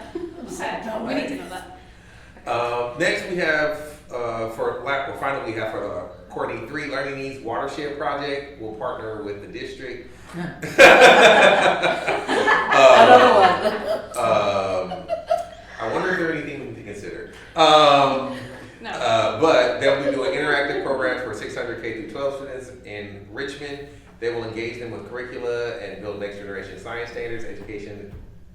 I've seen the Watershed Project. It's a great program. I've been on field trips out in the rain where they're going out to Point Pinole and other locations. So just tell them you're screwing our youth. It's a ball. I loved it. What's NGSS? They focus on next generation science standards. Thank you. Yeah. And so the funding will support staff salaries, 640 participants. We'll have a conversation around You all can the tell things. the number of students that they're targeting. Yes, and so we understand the discussion and necessity for deep conversation around nonprofit organizations that are going to be leveraging school districts' opportunities as articulated by our oversight board. Thank you all. They gotta be mindful that Richmond is the one that has the most community schools, so how do they leverage that and ensure that we're building partnerships? Okay. So our last, go ahead. Oh no, I was saying I know who runs the Richmond High music department. Okay, so our next group is, our final group is Courtney Area 4, which is safety, community, and belonging. Next slide, Lupe.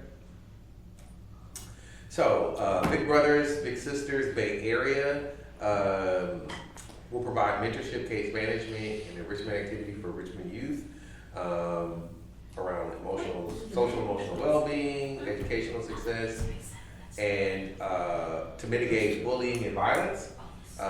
It'll focus on staff salaries as well as mentoring program. They're going to focus on 20 participants, and as a mentorship program, that makes sense because it's depth versus breadth on this application. East Bay Center for the Performing Arts, we've spoken about, but this is their Young Artist Diploma program, and this is actually the program that you funded previously. And what they do is, it's basically an intensive, basic developing young professionals, and so they really baptize them into what it means to be a professional artist and connect them with professional artists. They do really great work, and we really like the East Bay Center, and Ruthie, Quasi, and the whole group over there are are really responsive. I can call Ruthie on my cell phone, she's very responsive. Fresh Lifelines for Youth is an organization that we funded as well. They're going to be supporting, focusing in Richmond and North Richmond, which is great because a lot of orgs do not call out North Richmond support. And they're doing some law-related education and mentoring. They were actually in Oakland, and now they've actually located an office here in Richmond. They are very committed to servicing Richmond. And so when they moved, and me and Nicholas went by and saw their space, because we wanted to make sure. I spent it on one of their classes. Oh. Yeah, How I was did, it? I had an opportunity, they were actually, we had to move around the times for diversion, and they were like, flies here today, and I'm like, can I come in? And I'm like, absolutely. So it was really nice, they engaged really well, especially with our population. Yes. So the class was really nice, I got to meet the facilitator who was facilitating that day, she was really welcoming, the vibe was really nice. Yes. The youth were very attentive, and she didn't even have to bring snacks, so I said, okay, you got this, so it was kind of nice. So I'm happy to hear that. We've had good engagement and response from Fresh Lifelines for Youth, and the fact that they now have an office here is a great signal when organizations say they want to be here, and then they set roots and get a building. Nurturing Independence through Artistic Development. This is NIAD. This is their first RFCY grant. They got a little ECIA grant from us some years ago, but they are working to try to build young artists, and so it's similar to what the East Bay Center is trying to do, but they're focusing on artists that may be disabled. Mostly developmentally disabled. Yes, and so it is they're trying to make sure that those transitional age young people who are not in school and not employed, that's their focus on trying to support development disabled in Richmond. It'll focus on salaries and also workshops and enrichment as well. And they are going to really, I guess, do deep dives with 3 participants. There's not a lot of young people, but the support that's needed to support their development and growth is, they need to go deep. And so it's a really great program, and I'm actually excited for the opportunity that I have to be getting funded this year. The Richmond High School Music Department, this was a very interesting one.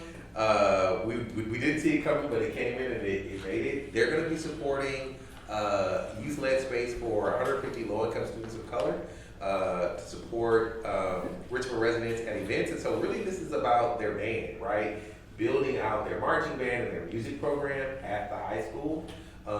And so it'll support salaries, equipment, program costs, rehearsal. So it kind of follows that same Steelers model of kind of an all-encompassing thing, but really focused on the music development and really building out their band program. We will take into consideration all the necessary discussion topics with regards to That one, I wanna know how we are resting assured that that funding will go to. That's what, yeah. Versus San Paco young people, is that what you're saying? Yeah. So that's a great question. So for our evaluators, Since Sao Paulo wants to keep their funding to them, oh, and draw the line. we don't play. I don't play about stuff like that. So going forward, for our new RTYs, our nonprofits are going to have to do per client data reporting. I And saw so- that. So I saw that, it'll be yeah. per client data reporting. So they will have to provide a unique identifier for every young person, and they will need to provide their address so that it is verifiable that they are Richmond residents. And so when we getting at those numbers, and this is for everybody, right? So we call it out here for that question, but when we talk about servicing, supporting Richmond young people, we will know that these are Richmond young people, right? Because they will have to report everything. So when you think about the demographic information, we're saying Latinx and gender, et cetera, and then we think about the activities. Per client, they'll be like, this is student AAA, AAA. They are female, age 6, this demographic, they live at this address, and let's say they have 3 components of programming, right? Let's say there's an online piece, let's say there's a mentoring piece, and let's say there's an outdoor enrichment piece. That young person participated in 45 hours of that, they participated in 100 hours of that, and they participated in 100 hours of that. Their sister is quadruple A, she's 9 years old, they have to get per client data Well, I thought reporting. that was a really good way too of making sure that we're really homing in on the case management part We- too. Because that's how you get a lot of strategic data and you can. And so for the get a lot of evaluators, information too. our evaluators are doing the supporting, but they were like, no, we really need that per client data going forward so that we can really speak to who's accessing the services, Right. the impact that that is having on different demographics of young people in Richmond. And so we are gonna get something very robust. The struggle is gonna be is that this is gonna be a lift for our nonprofits. And so our evaluators, you guys approve the awards, or when we finalize your recommendation to council rather, our evaluators are gonna host trainings that are gonna teach the nonprofits, and they are gonna develop, templates Nice. in Excel so that they can capture the per client data reporting and then upload it into our systems, et cetera. And they're gonna make even recommendations for low cost, grants management CRMs that they can acquire. So maybe it's a $50 subscription or $100 subscription a month, so that it makes it really easy for them to transition. It's gonna be a lift. Some people, might find it more work, and it will be more work. Onerous. It will be. It's And going to be a lot. but when you think about the investment that you all are going to be recommending, ultimately, Over 3 we're years. talking about organizations that might It's a be getting minimal near investment. $1 million. I do know that's why there were some people, and I'll be completely honest, you know, I'm from Richmond, so when I called you at the last minute, I'm like, these people are now asking about, you know, trying to apply, they only had so much time. But I was very transparent with them. I said, before you do that, you need to understand what they're asking you to do. Yes. And ask yourself, do you have the capacity to be able Yes. to handle what they're asking? And if you're not, it's gonna be a struggle for these next 3 years for you. Yes. So I do know that, I did see that the ones who I did talk to, they went on and applied anyway. Yeah. But some of them were like, nah, I can't do it. Yes. And I can appreciate that. Yes, Because you gotta be honest, because we're talking about wanting a lot of money Yes. too.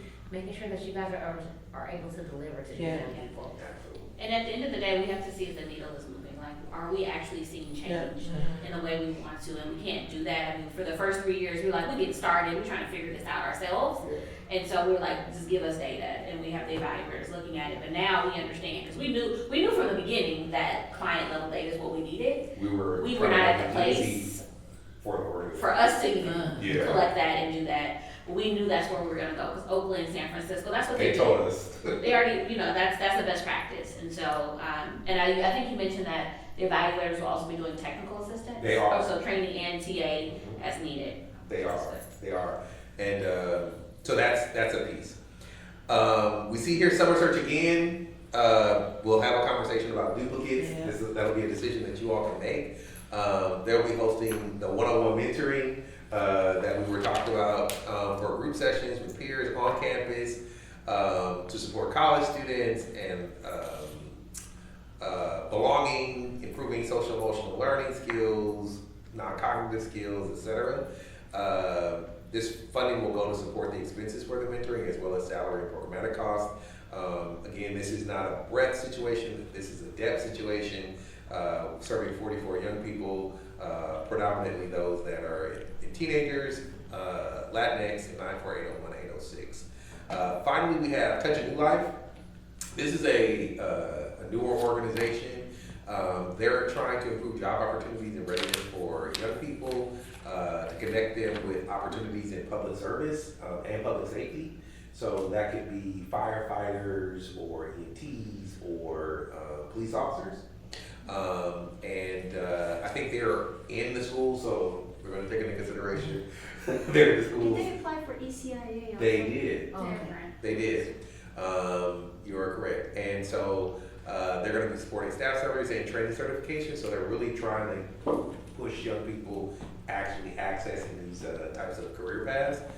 26 young people, predominantly Latinx, even split across gender, supporting 94801 and 804. So that concludes our award, but we now have some work to do. So there are, these are the next steps. We plan to go to council on the 3rd, execute contracts in January, and then reimburse on a quarterly basis. So there were some duplicate organizations, Working for Hextrom, and you all were, Sheriff brought up an issue about the opportunity to discuss, making a decision which you can make. There's nothing that precludes you all in the guidelines from making a decision about, awarding a single agency and then using the balance of whatever dollars to award across any category that you want. But the only restriction, if you decide to move It's the it, next one. it has to be the organization that is ranked next. Next. And so I think. We only have 3 that are, don't have duplicate grants, right? So we had East Bay Center had multiple, I think. They had 2. Yes, we had, Summer And then Search, we had, yeah, Summer Search. and we also had Grip. Grit. But Summer Search, I looked at them, their 2 together total is not very high. It But doesn't matter. But you can't do one or the You other. gotta do them all. I You gotta think- do them all, you can't do one or the other. My question around that was that because we didn't specify that they couldn't do it this way, like, you know, Mhm. come in at, you know, different extra funding in different areas. Maybe if we would've did it, you know, we would've did it up front, because I know Summer Search especially, like I said, there's many components to the program. So if we were like, oh, you're only able to get a certain amount of money, maybe they wouldn't have said 40 participants, maybe they would've said 20. Because they do the whole wraparound. So if they were able to get funding from this source to cover some parts of their, program, and then pile up into the other one, because I see the other part had the second component that was. That you were talking about, yes. So maybe if. One was the travel piece and then one was the. Well, but I would have to disagree, because I think ideally you would realistically know how to embed it both if we're doing. No, but that's what I'm saying, if we would've told them up front, maybe they would've been like, oh, now we're only serving. When the applications were sent, did they get the option to choose what needs they were meeting? They did. Yes. So then, They So- did, they got to choose. yeah, they could have chosen all of them. Yes, and so there are, I'm just looking. I know, but that's what I'm saying, if they could've served, but we didn't specify saying you could only apply for one. So being able to apply for duplicate, like, GRIP also, like their funding is going towards different things, that's what I'm saying. Even though they're getting funding for different, like East Bay Center is doing part of their funding for that intense program. Yeah. And maybe if we would have adopted, that's something that they're not gonna do, but then they'll be able to do the other scope of the work. I just see it difficult, I think they're gonna have to lose on some of the programming that they've asked for funding about. And this is all, I think maybe that's the first decision or conversation that you all initiated is, right now, If we were to Grit- move, Maybe I should write on the board. if we were to move, can we see an example, like if we were to move GRIP from, like, let's say the lowest grant they requested was a 200, right? Yeah. Versus the 300, that would remove them off of Courtney 2. So, Courtney 1, there is Rick has, Lupe, you can look at the staff report. They're at 300 there. They have 300K, Yeah, request there is 300. and where are they at on their, Courtney 2 would be at 200. so Courtney 2, Grip has 200K, all right? And then we've got, East Bay on East Bay Center. 3 is 3K. Are they Courtney 1, 2? as well? Courtney 3, Their 3 first and one is- 4. I think 3 and 4. 3 and 4. East Bay Center? Yes, and they're at 3K each. Core 3, East Bay Center Performing Arts.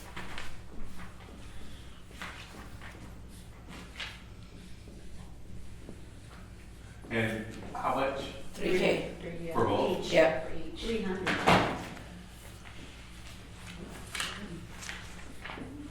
All right, and then we have, Summer we have Griff, East Bay Oh, Center, Summer You have Summer Search. Summer Search. And what are they? Yeah, 50,000. 2? Core 2 for 50,000. Okay, See, I think we, okay, and where else? And then on 4 4. for 173. Core 4. cool.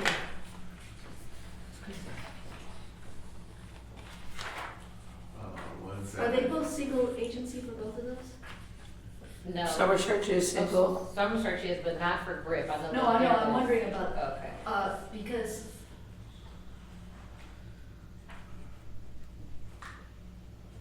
For the summer one, Encore two. Would we be moving up if we say 300,000 to one, but I don't mind giving them, we can't do one or the other? Then It has it's, to, yeah, it has to be because all of them, because it's, that's kind of not. I mean, as a group, you can do what you want to. yeah, But I we just can think do you what all we need want to, but it has to be enough for you to make a decision that that's what you're gonna go for, so. So we don't, If we we could give Summer, since they're low, both of theirs, and with the other two, because they're a lot higher, give them Only 300,000. Like, just say, we're giving a max of 300,000. but your That's all you- justification of that's not using only one. duplicates, we can't I use it would- across all. I would Yeah, just, yeah, you would have to, I You mean, either, if we're gonna go with crossing out duplicates, they all They go. all have to go. If that's a Well, I justification thought you for just said why. we could do whatever we want. yeah. I mean, we No, can, that's but additional, then- but you're gonna use the excuse as to why We the don't have to other. use The an excuse No, I'm that I'm saying giving no. is that we can't give more than 300,000 to you one. all can, as a group, I Yeah, think. that's- We say we as a can't group, give you more can than figure out what 300,000 your, to one. what your reason is.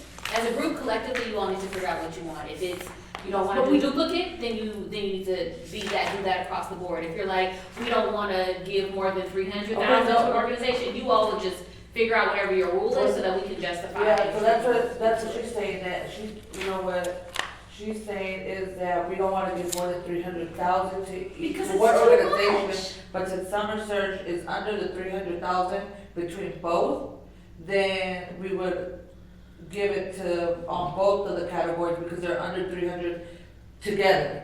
So if you add up what they're asking for, it's 50,000 on one, and it's 173 in the other, so that brings them up to like 200, yeah, 225. And When each the year, other one, Yeah, and that's each year, so that puts them at 225 Per year. each year. yeah. And the other one's already asking for 300, which is the cap, that's what you're saying, like, we don't wanna give any organization more than $300,000 per year.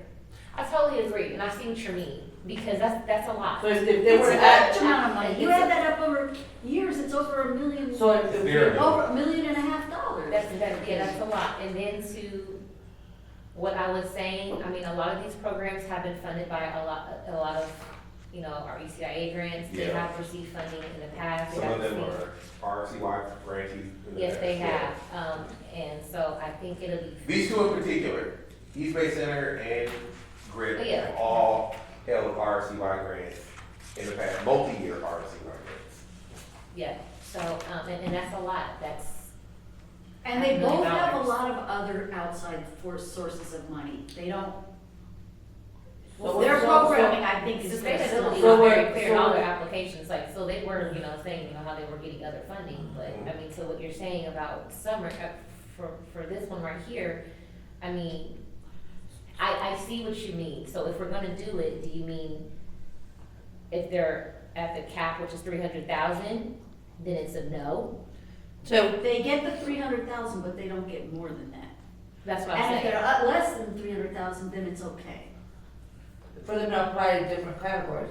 So I mean, basically, if somebody came in here and said, I want 25,000 from each category, or what would it be, no, if they asked for 3 categories and it was 100,000 per category, they would still meet the requirements. Yeah, we only Oh, allow well, people to do two, that. okay, so 150 and 150, Yeah. that would cap them out at the 300, and they would still be. but that language wasn't specified in the But- application. None of it has to be. None of it was. It was just, we gave them the opportunity to apply for 2. We said you Yeah. could submit, so I went through But it that- again, just to make sure, it says that they can, each organization can submit 2.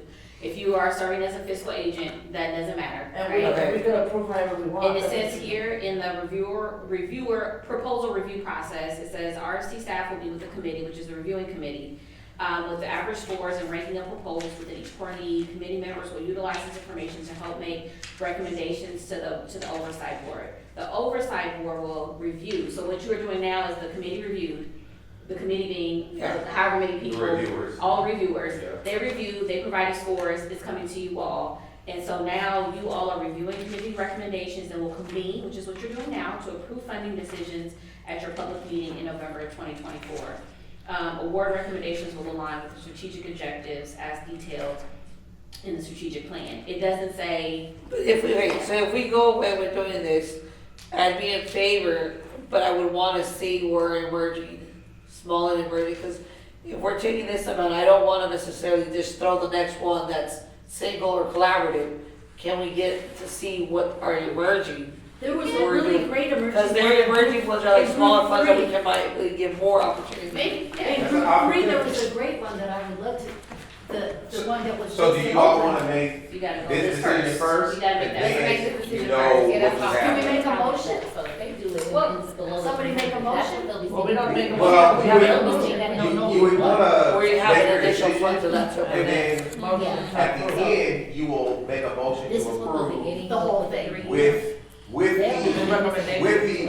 the amendment Over. to staff's recommendation of. and Could we, articulated. could you do me the math, so we're doing away with 200 on the bottom, 200K plus 300K, and leaving core somewhere as is, right? So we would have an additional 500K to decide Yes, on how to utilize yes. where it goes. Okay, but can I throw something out?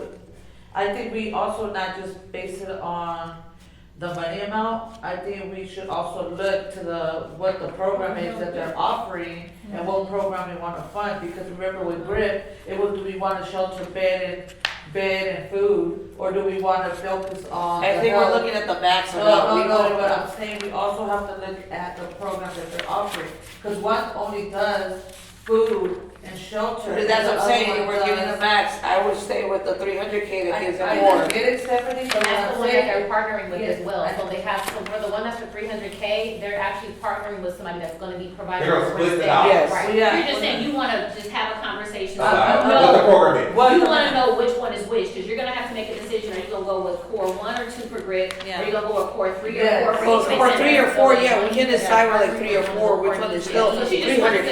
say- So Well, that's can what I'm saying, but Can just you- so can that you when pull we do up- the approval, Okay. they're saying, we're approving 300,000 for the core. So just for 1 or 2. transparency, we're gonna No, go over application or- grip, Yes. do We grip, need details of that. do Oh, grip, they're trying and to we say, oh, need, yeah, $300,000. but you also, can you go?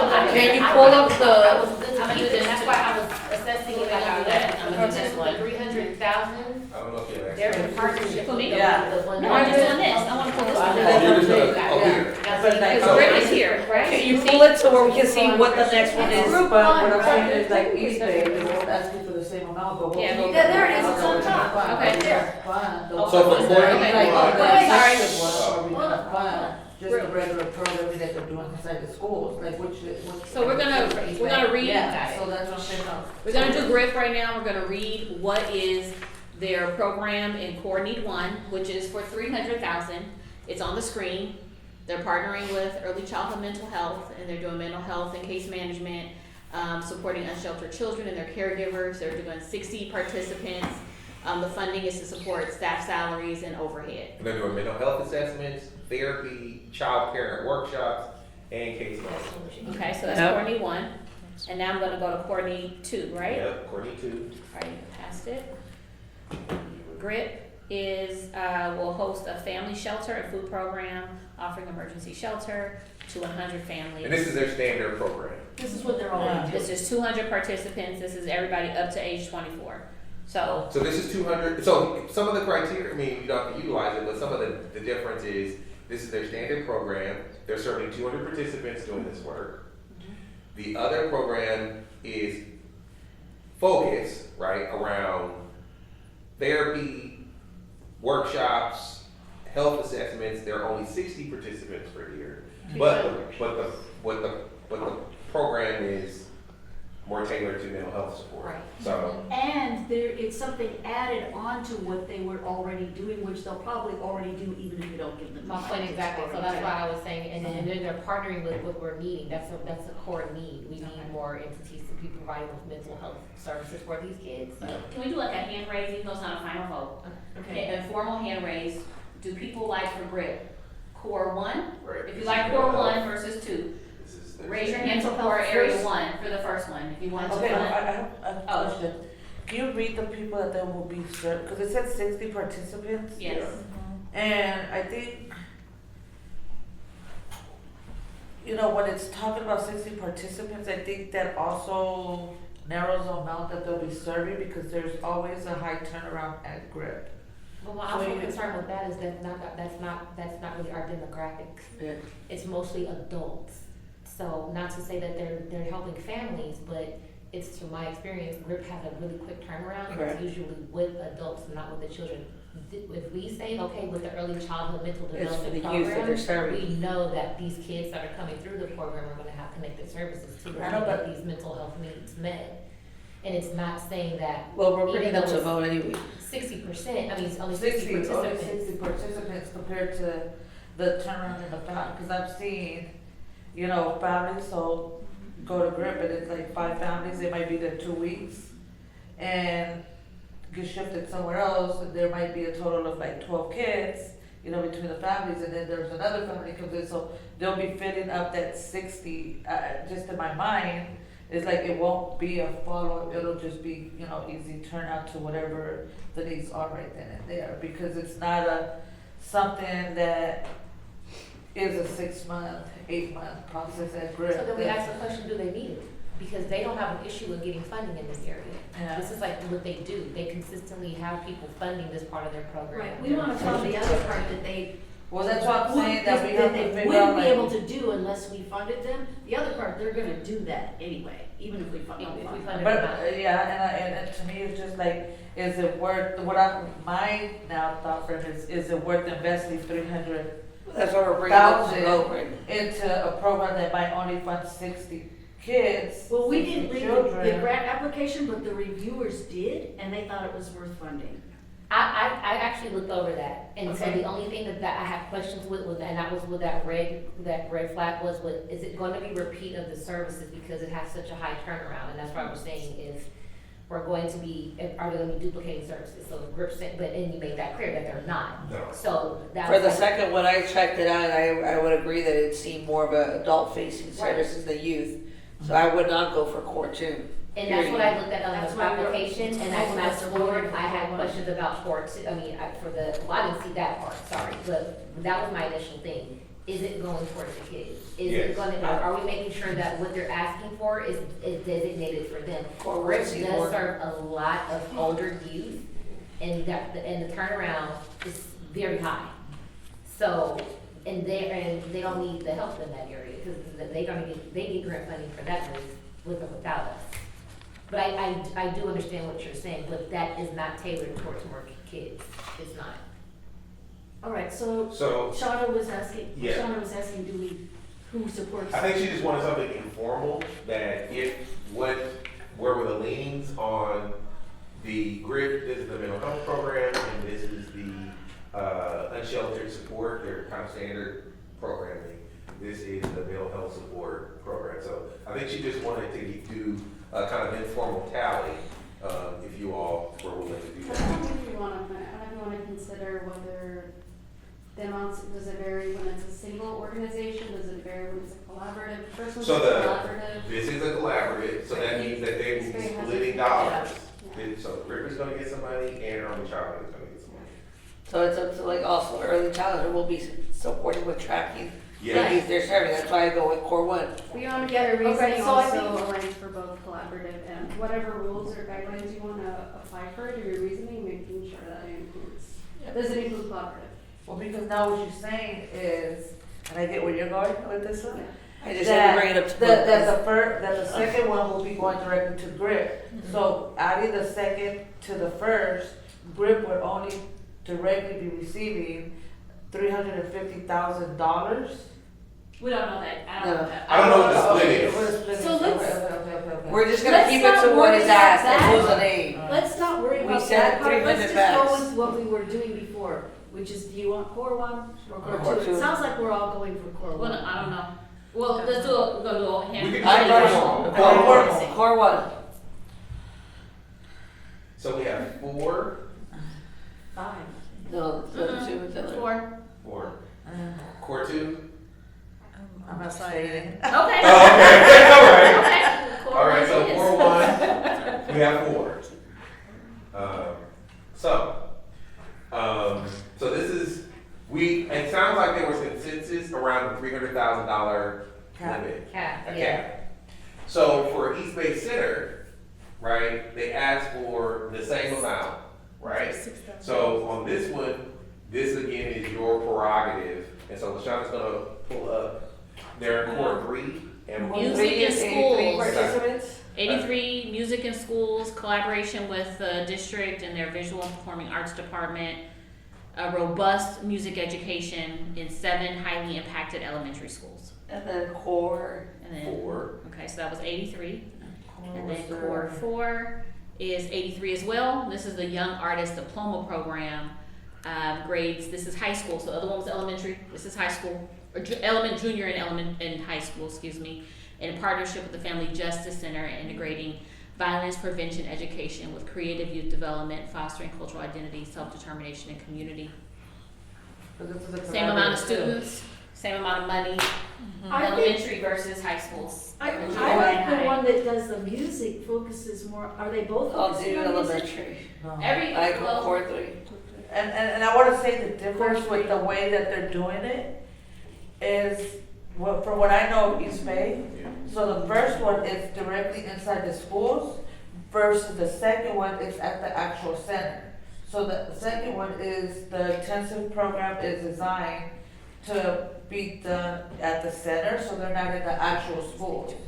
But So I if, think but that- if it's Family Justice Center, then that would be, then we would have to, Family Justice Center would be. No, but I wanna say the so implementation of they're the in program, partnership with them. so Right, but they still would be getting 2, so I think we should I think we should. Take do core 3 for my vote. Core 3. Okay, so we're doing a vote, people already got their hands up. So I see 3. Core 3. Core 3. I see 3. Oh, 4, or maybe not. To the young folks, we got more things for the youth already in play.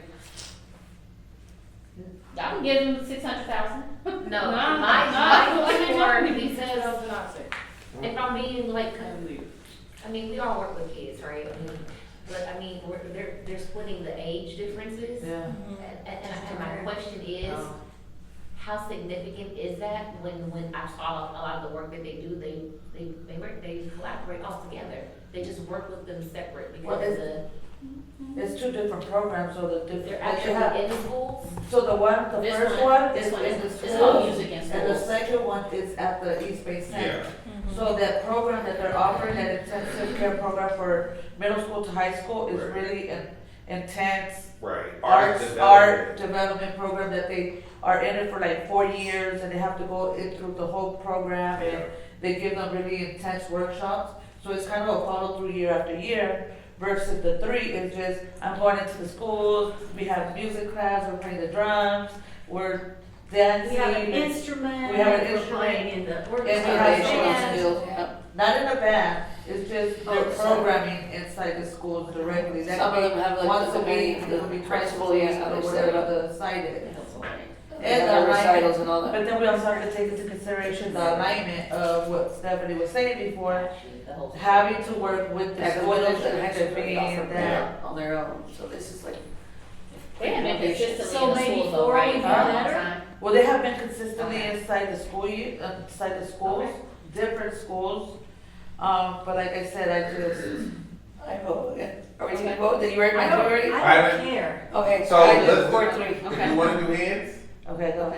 hands, just one, Core 3? for the first one, core 3. This is in the schools, Okay. 2. Okay, this is the Young Artist Intensive Program, this is at East Bay Center.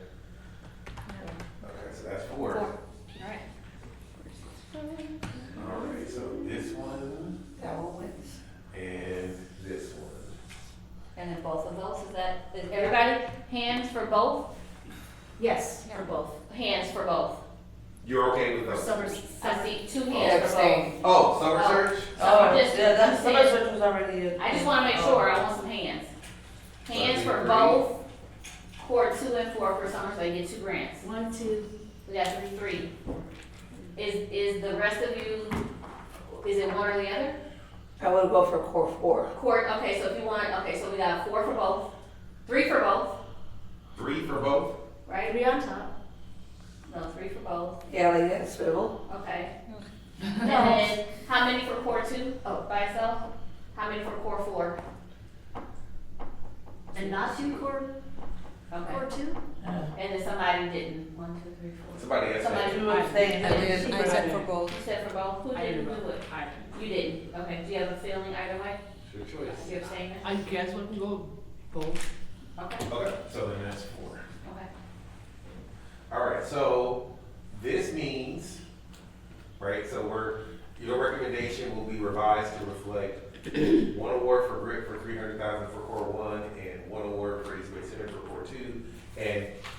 no change to the summer search award. So that means that we now have $500,000. $500,000. I thought we were gonna stay within the same core category. You don't have to. So, if you wanna look at percentages as well. Can we just look at the emerging, can we see what the emerging So there was, groups so are? in the emerging one, that got 10 points taken off because they're not in Oakland on core 3 is Oakland Technology and Education Center. They were initially funded and then you added those 5 points. 5 Can points you- for being a can- Richmond based. Do you have a list of all the emerging ones in order of like, No. you didn't break them But out? they were really. I could show you a table, but you wouldn't want to look at it. Patrick said it's for my eyes only. I can show you this, but, so looking at the last 2 pages of your document, Yeah, that'll tell you. you're gonna get a closer look. So if you wanna, so right now, we are focusing on looking at emergency, some small emergency groups, small emergency. Yes. Smaller emerging, so in category 1, core need 1, we funded 3 small emerging groups applied, we funded 1 already. So that means you have 2 additional ones that have not been funded. How far The down? black neighborhood was the one that got bumped up and RCF got bumped down, right? So this is core 1. And so then the next one would be, Oakland Natives Give Back Fund, that's E. I mean, that's small and emerging, and then Bay Area Girls Club, huh? I don't think they're funding one for one, are We No. can't. Well, they want to focus on, I thought you wanted to look at all emerging. I just wanted to see who they were. She just wants to look at small and emerging groups. That's what I thought, I Yeah. heard, Which right? we already are skipping some to get to those.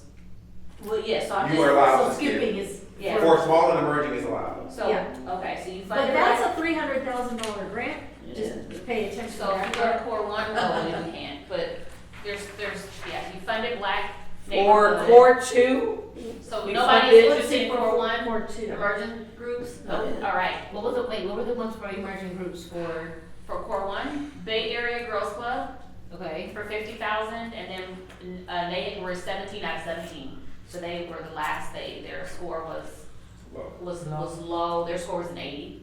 And then the Oakland Natives Give Back Fund, they were a score of 13 ranking, score of 85, and they asked for 300,000. That is a lot. So those are your 2. To a small and emerging, they're not allowed to get that much. They're not even allowed. They No. didn't ask for that, so I don't know what they did. Which is probably why they might have scored. They didn't follow directions. for core 2. So, okay, so we're not gonna fund Anybody that. interested in any additional information about the core 1 organizations? Core 2, you only had 1 small and emerging group, and you funded it. That was Richmond Steelers, and they received funding. So there's no other small and emerging in core 2. Core 3, there were 4, and you funded 1. So the 4 We are funded things that creep. Berkeley Baby Book Project. They asked for 44,275. They ranked 21 with a score of 87.8. Then you had Keys to the Future. Asked for 50,000, ranking of 33, score 77.97. And then you had, The Oakland Technology and Education Center, which I thought was really great. where are they at? They're number 16 on the I need my five. bifocals. Hold on, yes. The Oakland Technology and Education Center asked for $80,000. They had a ranking of 16. So that one, It's possible to fund all of them. It's possible to choose. well, I don't wanna do the one that for 300,000, cause that's, No, No, that was they're- category 1. The oh, one in that this was category, we can do all Core of 3. them. Do we know if for core 3, what is it, core 3 or 4? You're in core 3. No, I'm looking at 4 now. Sorry. And we're looking at core 3 because that's where these were, right? It No, doesn't I'm just have going to through be. all emerging just Yeah, to see. that's- I requested just to see who the all It emerging. doesn't really matter at this point. Sorry, what's the motion? That Berkeley one. You don't know what the motivated to help others in 4 is? They're only asking for 26. They're ineligible. They're ineligible, okay. That's the, all of the. Who? Motivated to help Motivated to others. help. So, and then core 4, were there any emerging? That was ones? motivated to help others. Oh, so In they're core 4, right? Yeah. So what do we have left if we Yes. do all of the small All of emergency 3? In So, that- Lashana, can you give me those amounts again? It was like We already had one of 40,000. them funded. 80,000. Okay, Things Creek was already funded. So Baby Book, Berkeley Baby Book What is Project. that? Yeah, like we don't have anything and then. Oh, Berkeley Baby Book Project is actually a great organization. Alright, why you talking? Okay, I'm sorry. No, you're fine. I've spoken with the executive director. She provides free books, and she provides them at Shields Reed. And she gives them to families. And they also mail them They to the will. families. It's Is that the really, same thing like the Dolly Parton? It is, That's what she they uses. pay for the Dolly Parton books. that's what they do. However, I actually like the organization. I think they do good work. it is the same as that. Sela Hawley is the name of the ED. And she has partnered with North Richmond organizations to get out books. So I'll be in favor of that one. So hold on, y'all have. And then, hold on, wait. but higher up on the list was the Oakland, Yeah, this Technology is and not- Education Oakland Center. Tech? Sorry, it's not in order, and I'm not going to erase anything. That's fine. So they wanted 44, you're writing down the amount, 44. Berkeley They wanted Baby Book? 80, Oh, 80, okay. and then they received a score of. And these are all good scores for small and emerging organizations. Again, our floor was 70%. They're all above And that. they're all above. What the Oakland Technology does is they have a program in, the mission, Bay Area Rescue Mission, for young kids. And that's right there, that does tutoring, that helps them with their school, makes sure they're doing everything that they need. It's a support right there for kids who really need the extra support. So I So, thought that was definitely. 500. It's 174, 275. Thank you. So total, if you wanted to do all, is what? 74, 275. Okay, Let me so still have 500,000 So you have to do this one first if you're gonna go, and then you could do this one and then that one. I'm only in favor of number 2. You're only in favor of Oakland Tech? Oh no, I saw the 2. Berkeley Sorry. Baby? Yeah. So you have to do Oakland Tech and then Berkeley Baby. Oh, okay. Never mind. Scratch it. I mean, that's motivated to help others is important. They're not eligible. So if you wanted to get to here, you could do both of these, and that's 120, Right. 124,000, and you still got 300 plus here. And I don't know about Oakland Tech because I'm not sure how to track our numbers with like Bay Area Mission. If the students are already in the after school program there and all that. So it was a So- really This is a good vote too, program. right, in terms of. yeah, that's This yeah. is- It's a I appreciate working with together, but if others have input about this. No, that's what I said. My vote wouldn't be. That's what I'm saying. I'm Oh. listening. Yeah, I'm not saying. So this is one idea, if you wanted to, so we looked at the small and emerging groups, so that's what these are, and we're done. So And nobody's you don't, interested in- you can fund other organizations. However, Other they're categories. you wanna, yeah. if you And wanted why to. was it the small immersion? No, I requested to see that's what you. Yeah, That's no, what. I know, I just, Oh. so, is that, and that's just for category 3, were there no other ones in categories 2 or 1 that? So one we went through and no one seemed to have an appetite to even talk about the one in category 2, category 1. Which one was We the can one go in back. category We one? can go back. Because they, I guess they didn't get good scores, but also they listed the complete wrong amount of money. But it was- They asked for 300,000. The next one, So I would say Area Girls Club. Very Girls Club was 50,000, so they were not, so that's category 1, And they asked for how much? 50. 50. Where are they at? Oh, They're here. The first one. They already They're funded across it. the street. That we That's already the Bay Area's funded. Girls Eat. That's what Or we do. Oh, okay. Are they already getting their money or? But no one's Yeah. really like. That's I why know Girls That's why I Eat. scaled back, I'm like, I was like, wait. Okay, So so Rosie? yes. Oh, wait, so, and then the other group. The head- They don't get report, they don't. The other group you did. I know. It's like What was this? Y'all. So they're not. you gotta put AKA also known as. Sorry. Oakland natives, They're not Oakland funded. natives give back, and they ask for 300,000. But they So- don't, You're ineligible. They can't They're get it. not, What are they you technically shouldn't be asking for the amount, so the reason they probably scored low is because as a small and emerging, the only organization I mean, to ask for obviously, yeah, more it than has to 40% make of sense, their like, budget. you know, So where if you're it small and is. emerging and you make $250,000 and you ask for $300,000, You went over. I mean, we're funding personally, 100% of your organization, which Us. you would never want to do, because that's I not mean, I like the sustainable. idea that we're. So trying we to give you spread funding, and then let's say it goes away, then all the work that you do, all the support services you provide down will go away.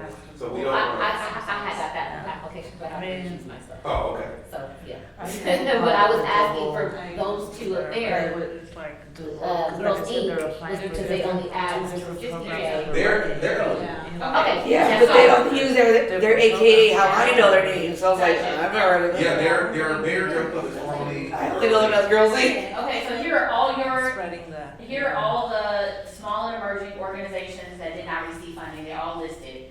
So you, for category 1, there were 3 that applied, you already funded 1, here are the other 2. Okay, can we go back through the, and I know we're gonna make this meeting really long, but I really need to go back through the It's okay. service. Like, what is it that they're providing for that amount of money that, Lupe. even though it's small, Yeah. we still Lupe want it can to pull be it up. impactful. We know, Like, yeah, we I gotta pull it up. don't, you know, just because it's No, no, small, no. we're just gonna hand it over to them. No. It's like, is that even gonna be worth versus Well- compiling them and serving a bigger, you know? So I just wanna, just Well, quickly, just real quick, Carol, just real quick, I just wanna, just so I can, and then y'all can talk about whatever. Category 1, these are 3 applied, 1 is already funded, here's the other 2. Category 2, no additional orgs, cause there was 1 applied, you funded that 1. Category 3, there were 4 Is this- small is and this emerging, the you funded 1, and here's. I think they're just small and emerging, right? Just only small and emerging. 1, 2, and 3 are listed here. And in category 4, there were 2, you funded 1, and the other organization Patrick said is not eligible. Okay. So I just wanna let y'all know this is everybody. Okay. Okay, but we So can you also, had we can also decide to go on the list, right? Oh, no. Yeah, I think this was one idea, this, as we understand, like, this is one idea, That's how it. we can use the funds, but Yeah. not We can necessarily the only way. Yeah, because we can also decide to go down to the list You of the can next just- one. Well, what is the total if we do all of those except for the 300K? 174 plus 50. So there's still another 225. 225, so what else are we gonna do?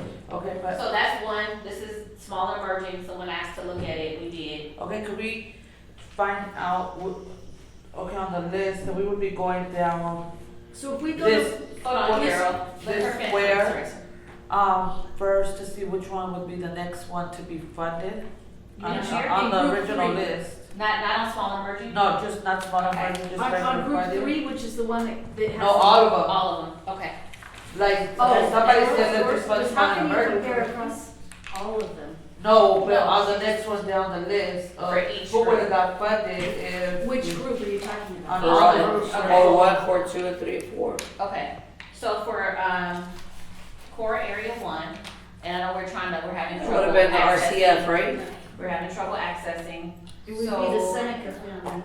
Yeah. Sorry. No, Richmond. That would have been Community RCF at Foundation. 195, 915. It would be Richmond Community Foundation, is what I see next on the list. So we got down to WCCUSD? No, who we get down to, y'all? Core Bay 1 would Area be Community RCF. Resources. RCF? Yeah, because Black Neighborhood bumped them down.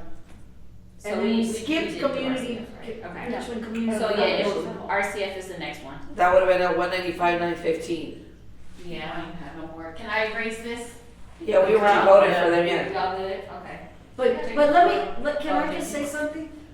One of the groups, is group 3, had a lot of really good applications, and we could only fund like half of them because there was Well, only a that's certain amount of asking- money allotted to that area. Well, that's what I'm asking, there was money allowed, but we can move money around. That's what I'm asking, So which one is the next So we one? could go to the next one in group 3, which is Yeah. probably better than the. They're doing- Oh, that's what we're going, she's going Oh, through all of that's- them, right? Yeah, we're just going through each. It went through my category. idea, now they're going through her idea. We're gonna get to category 3, but we're just going through category 1, we're gonna go all the way to category 3. I'm so short. So what we're looking for, or are we definitely choosing those? No, they're just looking, we're looking at different reasons why. Okay, all right. So category 1 would be. Category 1, the next, Was Was RCF. Richmond Community Foundation for. That one you can't see that marker.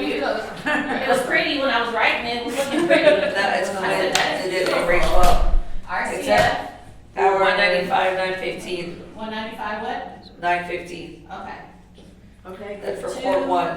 that's core 1. I keep saying category, y'all know what I mean. Group 2, we didn't have any extras because we funded the only one. No. No, that was core for two. the That's emerging the one for only. Steelers. That No, was- no. Oh, no, oh, sorry, I'm getting confused about It's them. okay. Small emerging. All right. How far down did we go? Somebody help me. Core two, how far? So we would go Rosie, I the think we- Richmond outdoor Show the condition? court to, there we go. Richmond. Yes, the neighborhood was a lot, no. No, it's not in order, this is in alphabetical order. Too bad it's not in the right Yeah. order. 1, 2, 3, 4, 5, 6, 7. I'm gonna go down 7. Okay. 1, 2, 3, Is 4, it 8, 5, right? 6, 7, 18 reasons. We did not fund California Outdoor, Richmond No, Outdoor. Richmond Outdoors Condition. Coalition. I Yeah. don't know That's who they at are. 300. Okay, Richmond That's, Mark, that tops us out if we do that. Outdoors So we can't do it. Coalition. But we don't have to pick all of them, we can just pick one. So And that's what I I'm really saying, think that- this, I really think we. Okay, we Okay, coming let's here, we coming, right, we're right here, we're right All here, right, y'all. number 3. We're here For on 3, where do we stop at 3? Can we see 3? Yep, It would be, West The Country Richmond, Valley like, how many- Unified School District. how many would be total the are next there? one. 10. It's 11, but we did 10 down. I might be biased. Exact Creek? So the West Contra Costa would, West Contra Costa 9. Unified School District, because we did Richmond Promise.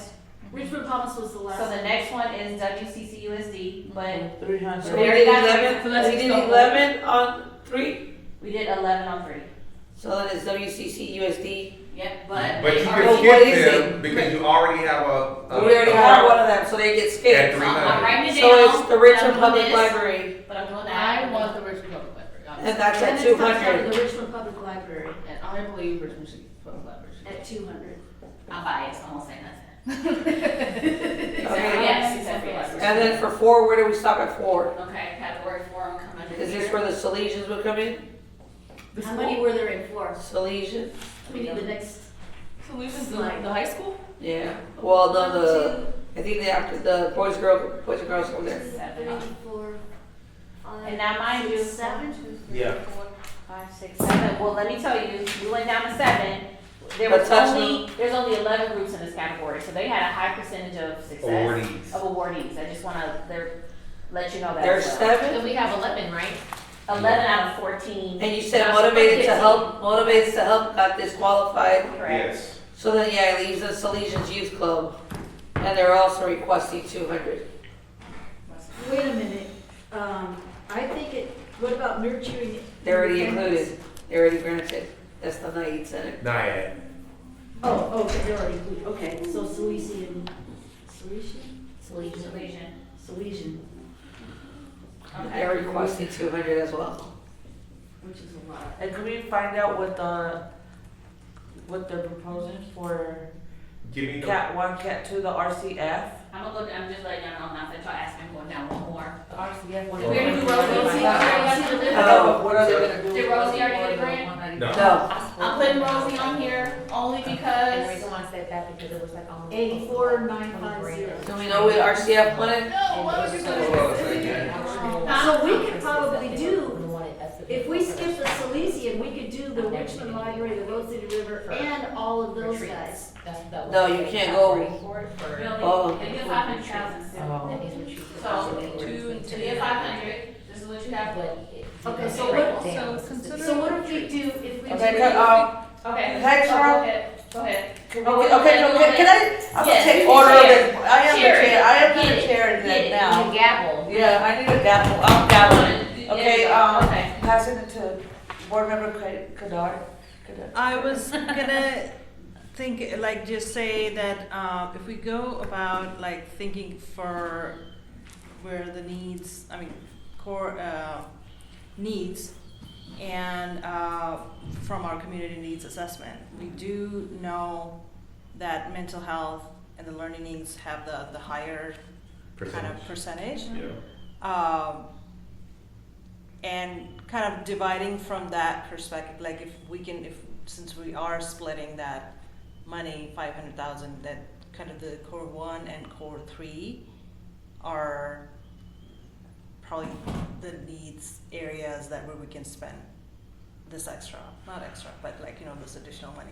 Mhm. So from that perspective, I do see the RCF plus the Richmond Library and Rosie, the Riveter, can meet that 500,000 need. Leaving WCC USD because we already. So that would be I think that's what you're RCF, saying. Rich Library, and So Rosa. we would have to see what they're I looked proposing over and then we're gonna go. RCF's application and I had a lot of questions. because a lot of their funding they were requesting, what I was trying to correlate it to was the actual needs, like what funding was going to directly service. What was the their kids. ask?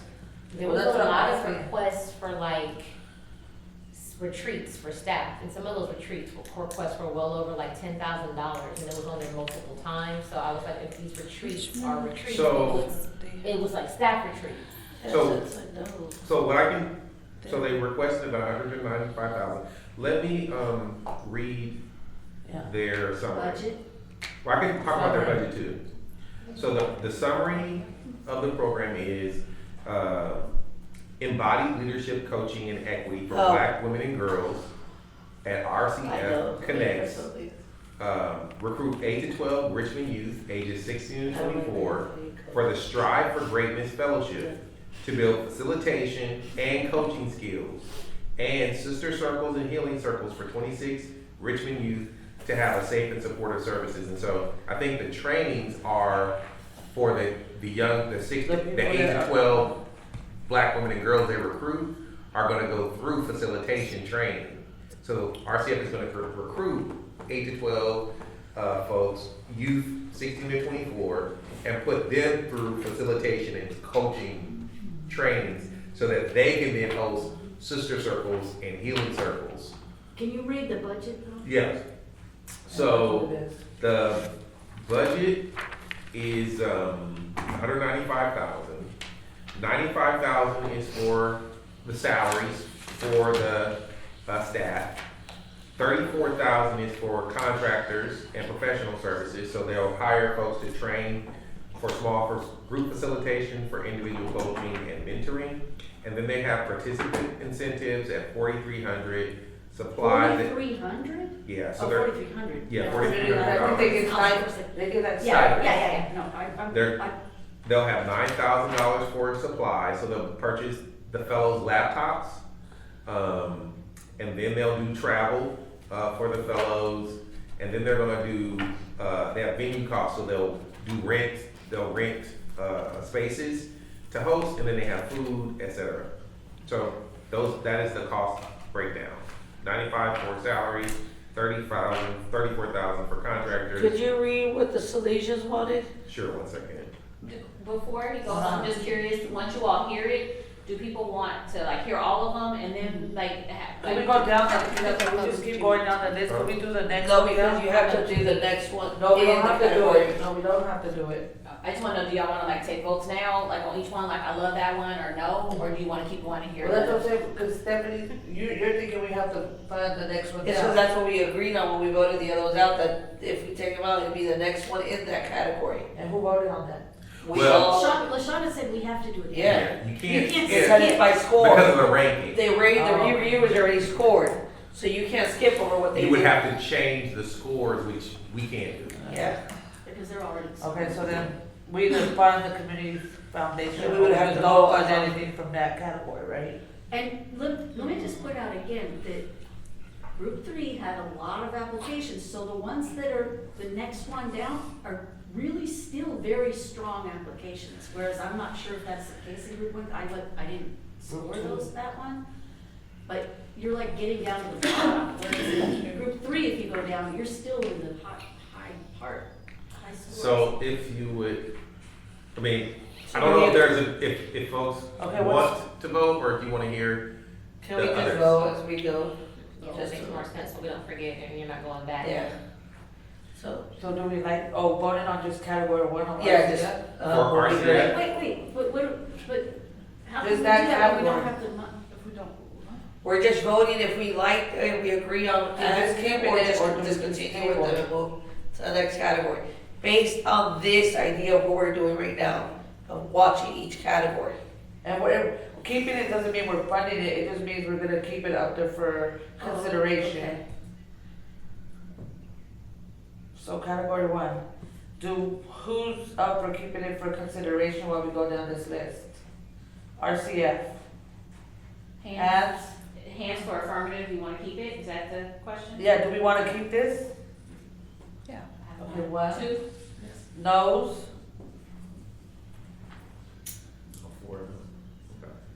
and abstains? Abstains. Okay, 1, 2, no, yeah. I'm sorry, No, she voted. So 1, yes. 2, 3, Everybody 4, okay, so Yeah. 5. No, there's 4 We all no's, 4 said no. 2 yes, 4 and 4 said no's. So we're at no. No. Correct. Okay. Alright. Alright, so then, that's off the list. Let's move on to category 2, Oh, the Richmond Outdoor Coalition. They asked for 300,000. so I think they are a fiscal sponsor of Yes, Nature to Neighborhood.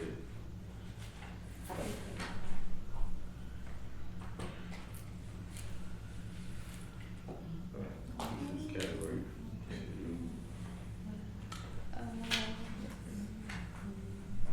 Yeah.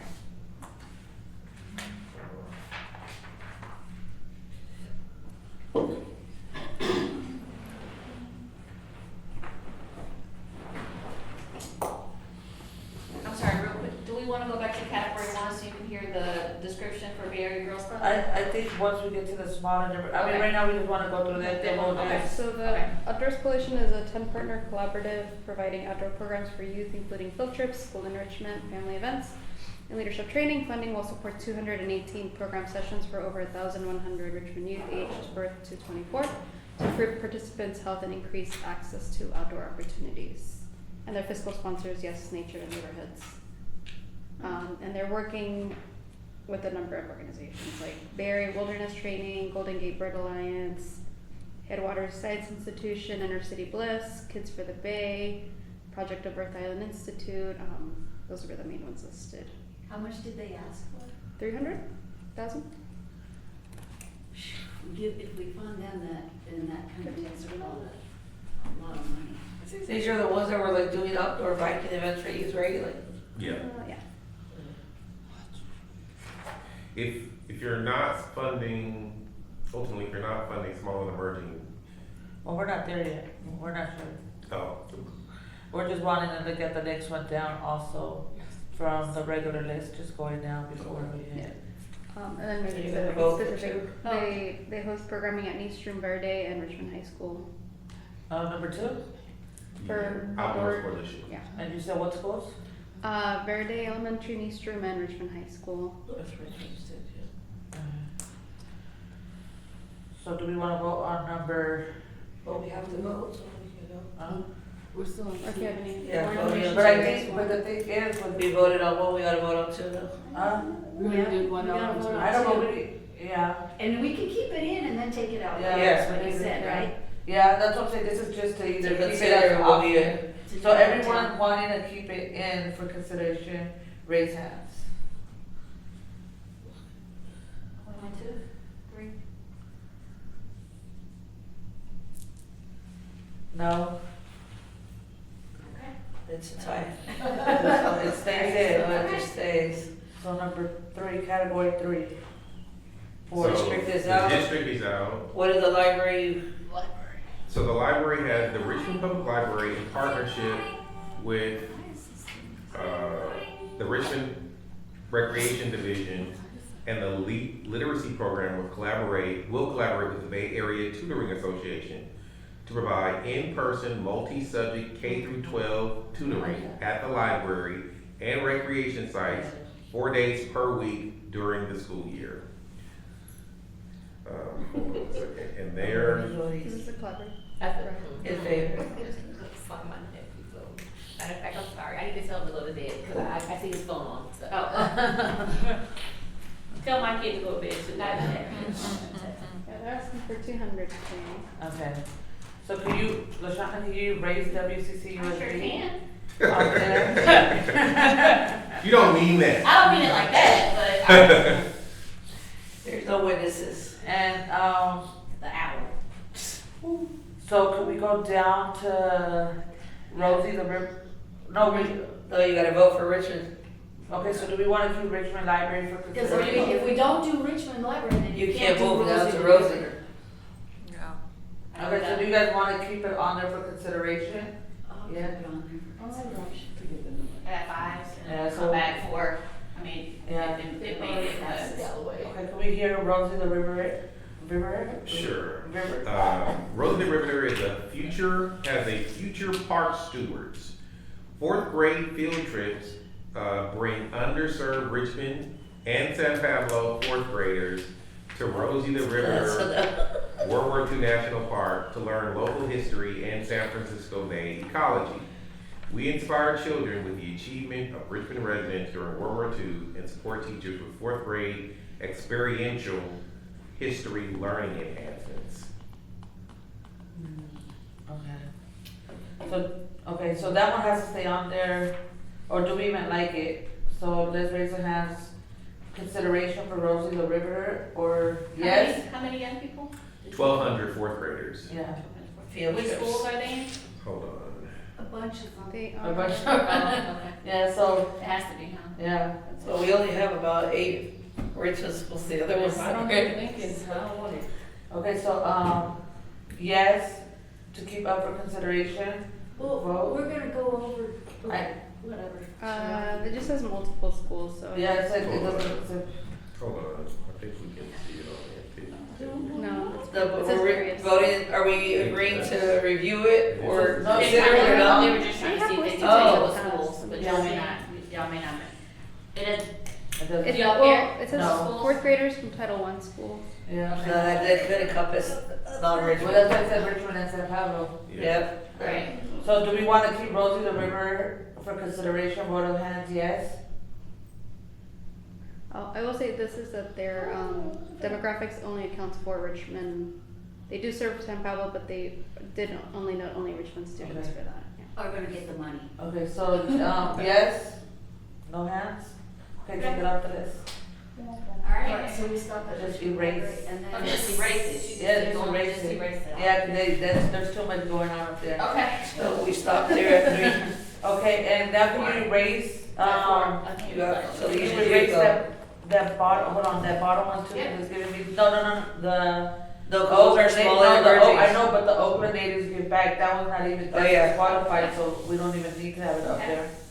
And then, yeah, and Category 4, so leave it. it was just too much up, I'm trying to I clean it got up a you. little bit. I can take these. Total without Silesian right now? Can we do category 4 for Salesian? Alright, Oh. we're just going over. Yeah.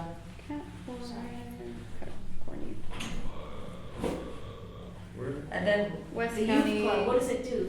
Is it like? Alright. That's like an after-school program for like, I think. The West County Salesian Youth Club is expanding its sports mentorship and educational programs to serve more youth in underserved communities.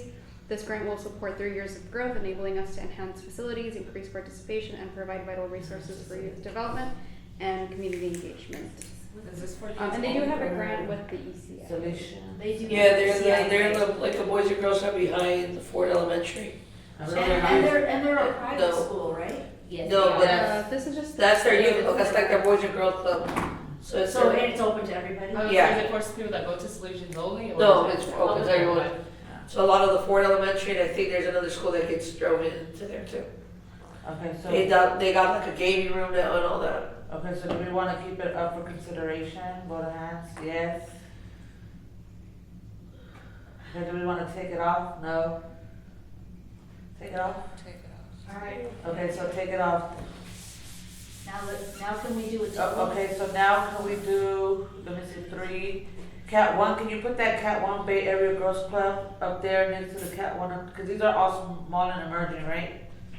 So you gotta add those, the So this is the total only, money, yeah, so add the, the totals okay. together. Yeah, We're not that's ready. totally, yeah. no, so, what I'm saying is, cause the category 1, small and emerging will only leave us with the Bay Area Girls Club, right? Correct, yes. And then category 3 would be all those. Yes. Okay.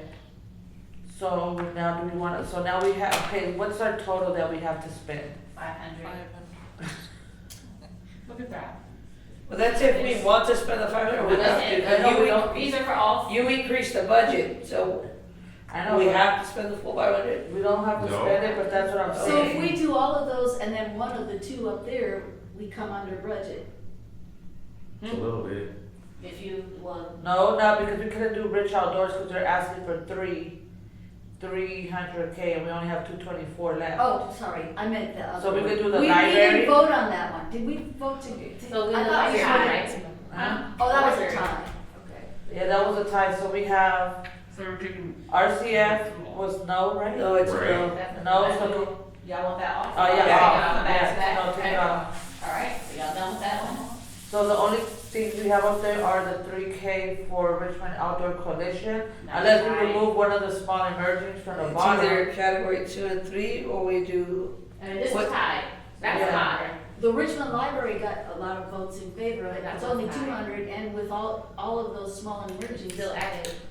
But did you want to hear anything about? Oh, yeah, we wanna hear, well, we heard the what's baby keys was. to the future? Okay, Yeah, we Hold can. on a second. everybody knows what Oakland Tech and Education is? No. No. That's the So one can you go over at it the for shelter.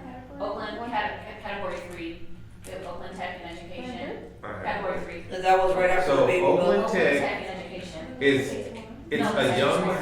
This is category it's young, Oakland Tech Young Storytellers offers 4th through 6th graders, students at Lincoln Elementary, Oh, that's different than Might what not I be thought. a mix of after-school and annual in-school activities that engage comics, graphic novels, animation, and zine making. I don't know what that is. And what, Zine? Z-I-N-E. See, like a magazine. Zine, Yeah, zine making. yeah. Oh, okay. The program promotes student agency, ideation, and creativity as levers to increase core literacy skills and a love of stories. They'll support 174 through 6th graders at Lincoln Elementary through English language skill development in alignment with Lincoln's literacy goals. They'll have 2 after-school clubs, a comic and graphic novels club, comic strip and animation club. They'll meet twice per week over 12 weeks per term with 10 to 20 students each. And they'll have a festival and zine making as well. Okay, question. That's 50,000. The percentage we have 87.8 on the top, and then we have Oakland It's Tech. supposed to be the. it's Okay, so supposed can you, see, that's where I'm having a Oh, problem, that's why I because put 1, 2, maybe- 3. I didn't want okay, to. okay. Okay, I was just clarifying, because that means if we take Oakland Tech, we could technically take the baby book thing project off. If you don't do Oakland Tech, you can't go. I know, but maybe I don't want the baby book project, that's what I'm saying, like, No, we didn't vote on that. I'm Yeah, I writing, did it, but I'm I'm saying- writing, I'm doing it. I'm just saying, if we decided to go that route, we could still, because I thought the baby book project we would have to do I got you, Oakland look, Tech bam, follows. I got it right here. That's what I'm saying, remember we're going in that order? Co-chair, I got you. Point. I got you. You're amazing. Co-chair, I got you. Thank It's So, important. remember there, what happened? And then what's just key to Let the me- futures? Let me And what read the is- baby book project. Okay. All right. Okay. So the Berkeley Baby Book Project says promotes literacy and brain development from the start. We target high need children under 5, enrolling them to receive free age-appropriate new books by mail every month to age 5. So from birth to age 5, they're going to make sure in English and in Spanish. Titles are selected by early childhood literature and development specialists. Book-specific tips to educate parents and guardians to ensure reading time promotes literacy, a core kindergarten readiness metric. The Berkeley Baby Book Project will serve 732 West Coast children,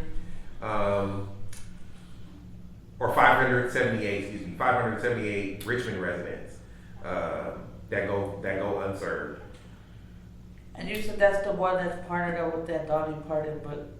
Yeah, I believe it is, yeah. they are. And see, that's really hard to get into because you can only do this program, the baby book project.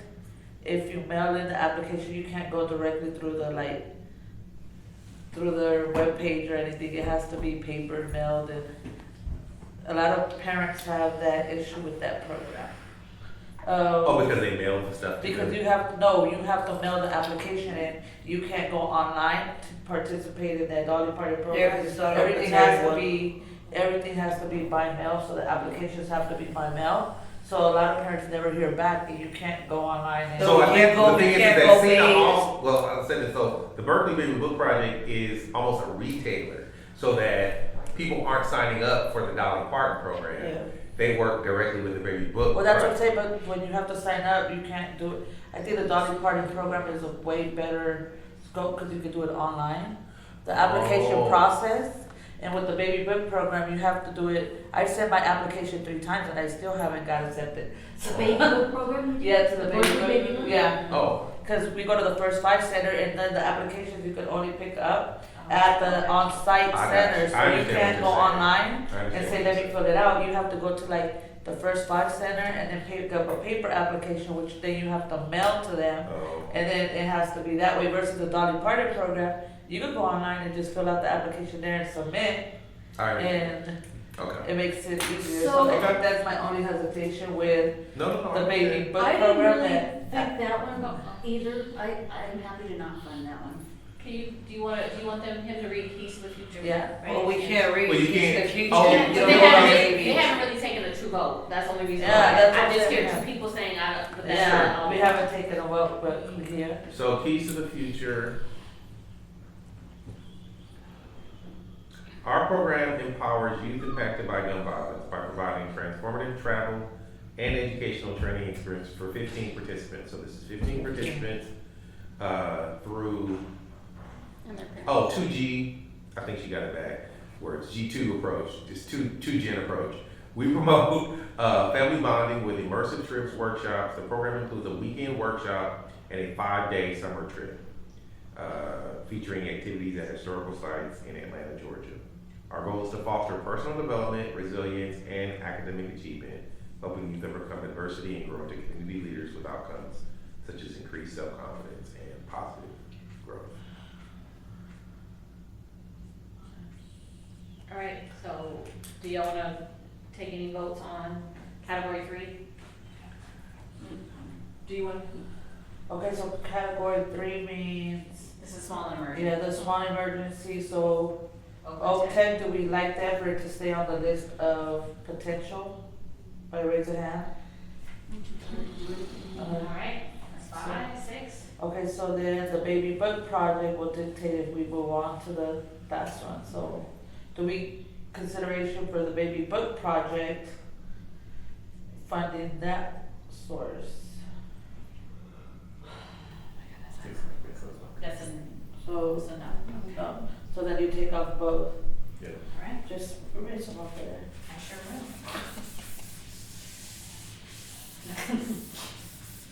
Okay, so then that leaves us with 80K and 50K. Did you wanna hear about? Yeah, we wanna hear about the, That's the last one that you haven't, read about, and then y'all. Bay Area Girls Club says the Bay Area Girls Club will deliver the Take Care of You Health and Wellbeing curriculum to 125 elementary age girls ages 6 through 11 at West Contra Costa Unified School District sites.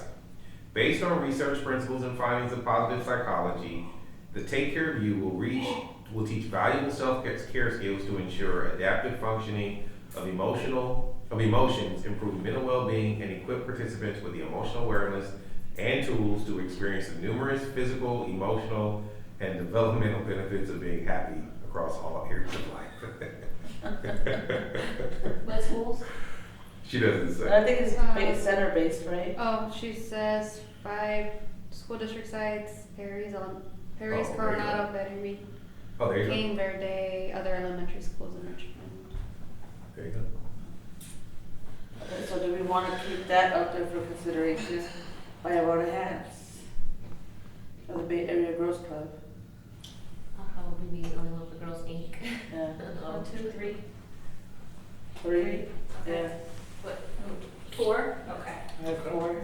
Okay, so then we have how much money? Only 500. You have 500,000, and right now you have Over what 330. Huh? Huh? Oh, Are you doing this one? over, You got yeah. 500? Oh, Yeah, are this we is still- taking, we Richmond don't know this one. outdoor out? That's what Shawnee's Okay, so that's what I'm saying, okay, so now we We have. gotta go back. Are we Can taking no, it out? Can we do now category 3 up there, under under that category 3? I'm gonna put it over here. Yeah. I'm gonna do Oakland, Yeah. Tech, and I'm gonna do 80,000. Okay, and now move the Okay. Girls Club to, just erase category, we see it. Okay. I don't know what I did. Erase, yeah, that one. Take this off. So then we're over budget. If you by 50. Can we No, shorten that's that if you down a keep little that bit? one. If y'all were still. Okay, so now we have, I know, That's so still now we're narrowing it down. Can we do a partial funding for the, We're not doing partial funding. No, we can though. No. Yes, we can. You can take a vote. You We can can do do it. partial funding. That's We not- can just subtract that from them, whatever is, we I know, need but to make remember it. okay, but I think when we decided to do this process, we decided not to go with partial funding. No, we didn't decide not Because- to go on partial funding. I thought the recommendation was to either fund it all or not fund. Because of Because the they full have the Because capacity. we only have a certain amount I of know, money. but that, because No, the because program we're saying spent. that the application that what they're applying for, we're expecting them to have the same outcome unless we're gonna tell them, reduce the amount of what you're gonna serve And to give us a fulfill new that plan. $200,000. All right, then let's take out Richmond Library. No, I absolutely don't wanna do that. we're not. Library stays. Then we either gotta Okay, so take that's- some money out of the other one, It's 'cause or Richmond take out- it out. Richmond Outdoors stayed Well, with so half here's and my thing, half. Oakland Tech and Richmond Library have a lot of the same services. So they're both providing tutoring, they're both providing Different. educational Okay, so enrichment. can we, So I say we get rid of Oakland Tech if Yeah, I do Richmond too. Library. But is that's gonna be still, over. we're still pushing, Or- that still makes it over, 50K over. Well, then we get rid of Berry Grove School too. So I think that at this point. I think I'm okay with the 50 over, if taking out Oakland Tech, but that's, You think so? Take it down to. can we do take 50 to over or we 250 can't do 50 over? I'm sorry, say that again? Can we do 50 over or no 50 over? So so I will share with you, it obviously it is your decision, we're already $300,000 over. Richmond Library was before Oakland Tech, or how was it again? It's before, but Oakland Tech is a small and emerging. Yeah. Oh, okay. So we're already $300,000 over what we had initially said. And so, we don't have any money. and so We have a fund we have a fund balance. But if we are over 300,000 over, that's $300,000 over for 3 years, right? So that's $1 million, gonna be $1 million extra. So, And so I- and I have a can I say something? recommendation. And I just wanna say, we were okay, so we had 3.4, but then we were ready to go to 3.7. 7. And Can then already moved. can I say one thing? Oh, I'm sorry, I'm gonna let her call on you. I'm sorry. Okay, go ahead. So we will be getting more money, Mhm. we assume. Why don't we put the small and emergings, could they possibly wait until that other money comes through? And then we say, look, now if you can still do your program, we could give you some money? And Because when will you get that extra 1.5 million? Because we will have extra money. We get the Chevron money July 1 of 2025. Okay, so that would be next year. Yeah. But we could That's still open a it up minimum, to, It's possible if the 50,000, we like LaShonda said, we could do the 50 extra. Because Okay. we were prepared to do more, initially more. If that's if we that's could what do you the all want. 50 extra, then we wouldn't have to put anything off. We could just take off Oakland Tech, which is, some people think was okay. so right now the Richmond Library is doing that tutoring program, and I think it just goes back to, where do we want to fund and how is this working? And I'm sad that we don't have that data to see if, because I know The they- reviewers did, we don't have access, the reviewers did. They got it. They rated it, that's why it was, we bumped it up for the small and emerging, but they rated it, they have that data. That's why it's high up Like number. there. Okay, so I know we said the Richmond Outdoors is kind of moving in the direction of what, yes, Nature and Neighborhoods is already doing currently. Yeah, I As think we we, I speak. think we I don't got it. know. I think we can. I'm okay with moving, staying with the 50 over, taking off Oakland Tech, that's my Yeah, motion. I second that one. And I am good with just removing Richmond Outdoor That's where. on category 2. So we have 2 And, options. So somebody needs to. well, no, but I'm just giving, we're Just just talking it out. hypothesis, talking it out, we're not. But then So I am- we Hold don't on, spend all No, the so we money. don't have to spend all the money, that's the Better thing to that we're. spend more. But he said we're already over, we're already into But our they already fund balance. anticipated. It's okay, They they said. They anticipated, told they us it said. was okay. If we would be okay with the 50,000 over, but we're just giving you all the information, right? So we could manage the 50,000 over. We are already over what we had initially allotted, but we do have a fund balance. What's So- our fund balance? How much is our fund balance gonna be after this break into it? So I can tell you generally what the fund balance is right now. It's at least $2 million. Okay, And okay, that's that's fine. we took out our 5%, our 10% for overhead, or is that the total fund balance? That's the fund balance for grants. That's the fund balance for grants, Right. okay. Okay. My motion is So to approve the budget, removing open tech and remaining the And we'll 50 just keep over. the 50 over, I think that's fine. Yeah. All right, so, I think for the motion, it has to be a little more than that. Right. For the record, you would have to remove the ones that you, right, you have to remove the two. Okay. So my motion So is, you want me to write the two Yeah, write it that? down. Okay, so, my motion is to remove Grip and East Bay, wait. Group under one I category. forgot category. category 2. I mean, well, No, We we keep The- category category two, yes, one. it's category, you're So looking keep at category category one. Removing 42. For Yes. 200,000. Remove, 200,000. no. And East Bay, 3. Wait, we weren't gonna keep their 300,000. Yeah, this is. Yeah, that's what we're this is removing. removed. Oh, removing, okay. East Bay Center. Category 3. Performing arts, and this 300, For category 3. category, or core area 3. And then you are, that's. We're using, moving, shifting funds to cover category 2, Richmond Outdoors, category 3, Richmond Library, and category 1, Bay Area Girls Club. Yes. And can you just read on like category? The 1, reason 2, for and 3? removal, or the reason it was funding no more than 300,000 per grant, Right. For any. Grantee. for any application. That's my motion. I think it's great. I'll second. I'll third it. Okay, can we? I'll- Okay, we need to do this the professional way. Stephanie, can you please reread your motion in one complete sentence for our owl? I motion for us to remove category 2, grip, for Wait, 200,000. I'm sorry, if you could start over and say your motion is to approve staff or the recommendation with removing. Okay. So, cause it's all the other stuff. Got it. I'm sorry, okay, thank you. So my motion is to Okay. approve, the motion is to approve the budget, the recommended budget we received with the removal of category 2, grit for 200,000, category 3, East Bay Performing Arts for 300,000, with the reasoning that applicants will only be eligible to apply for $300,000 max for funding cycle. And we are adding the funds to go to category 2, Richmond Outdoors, category 3, Richmond Library, and lastly, category 1 with Bay Area at $50,000. Hopefully that was not a run-on sentence. And I will second that motion. Okay. Okay, so we have a motion by,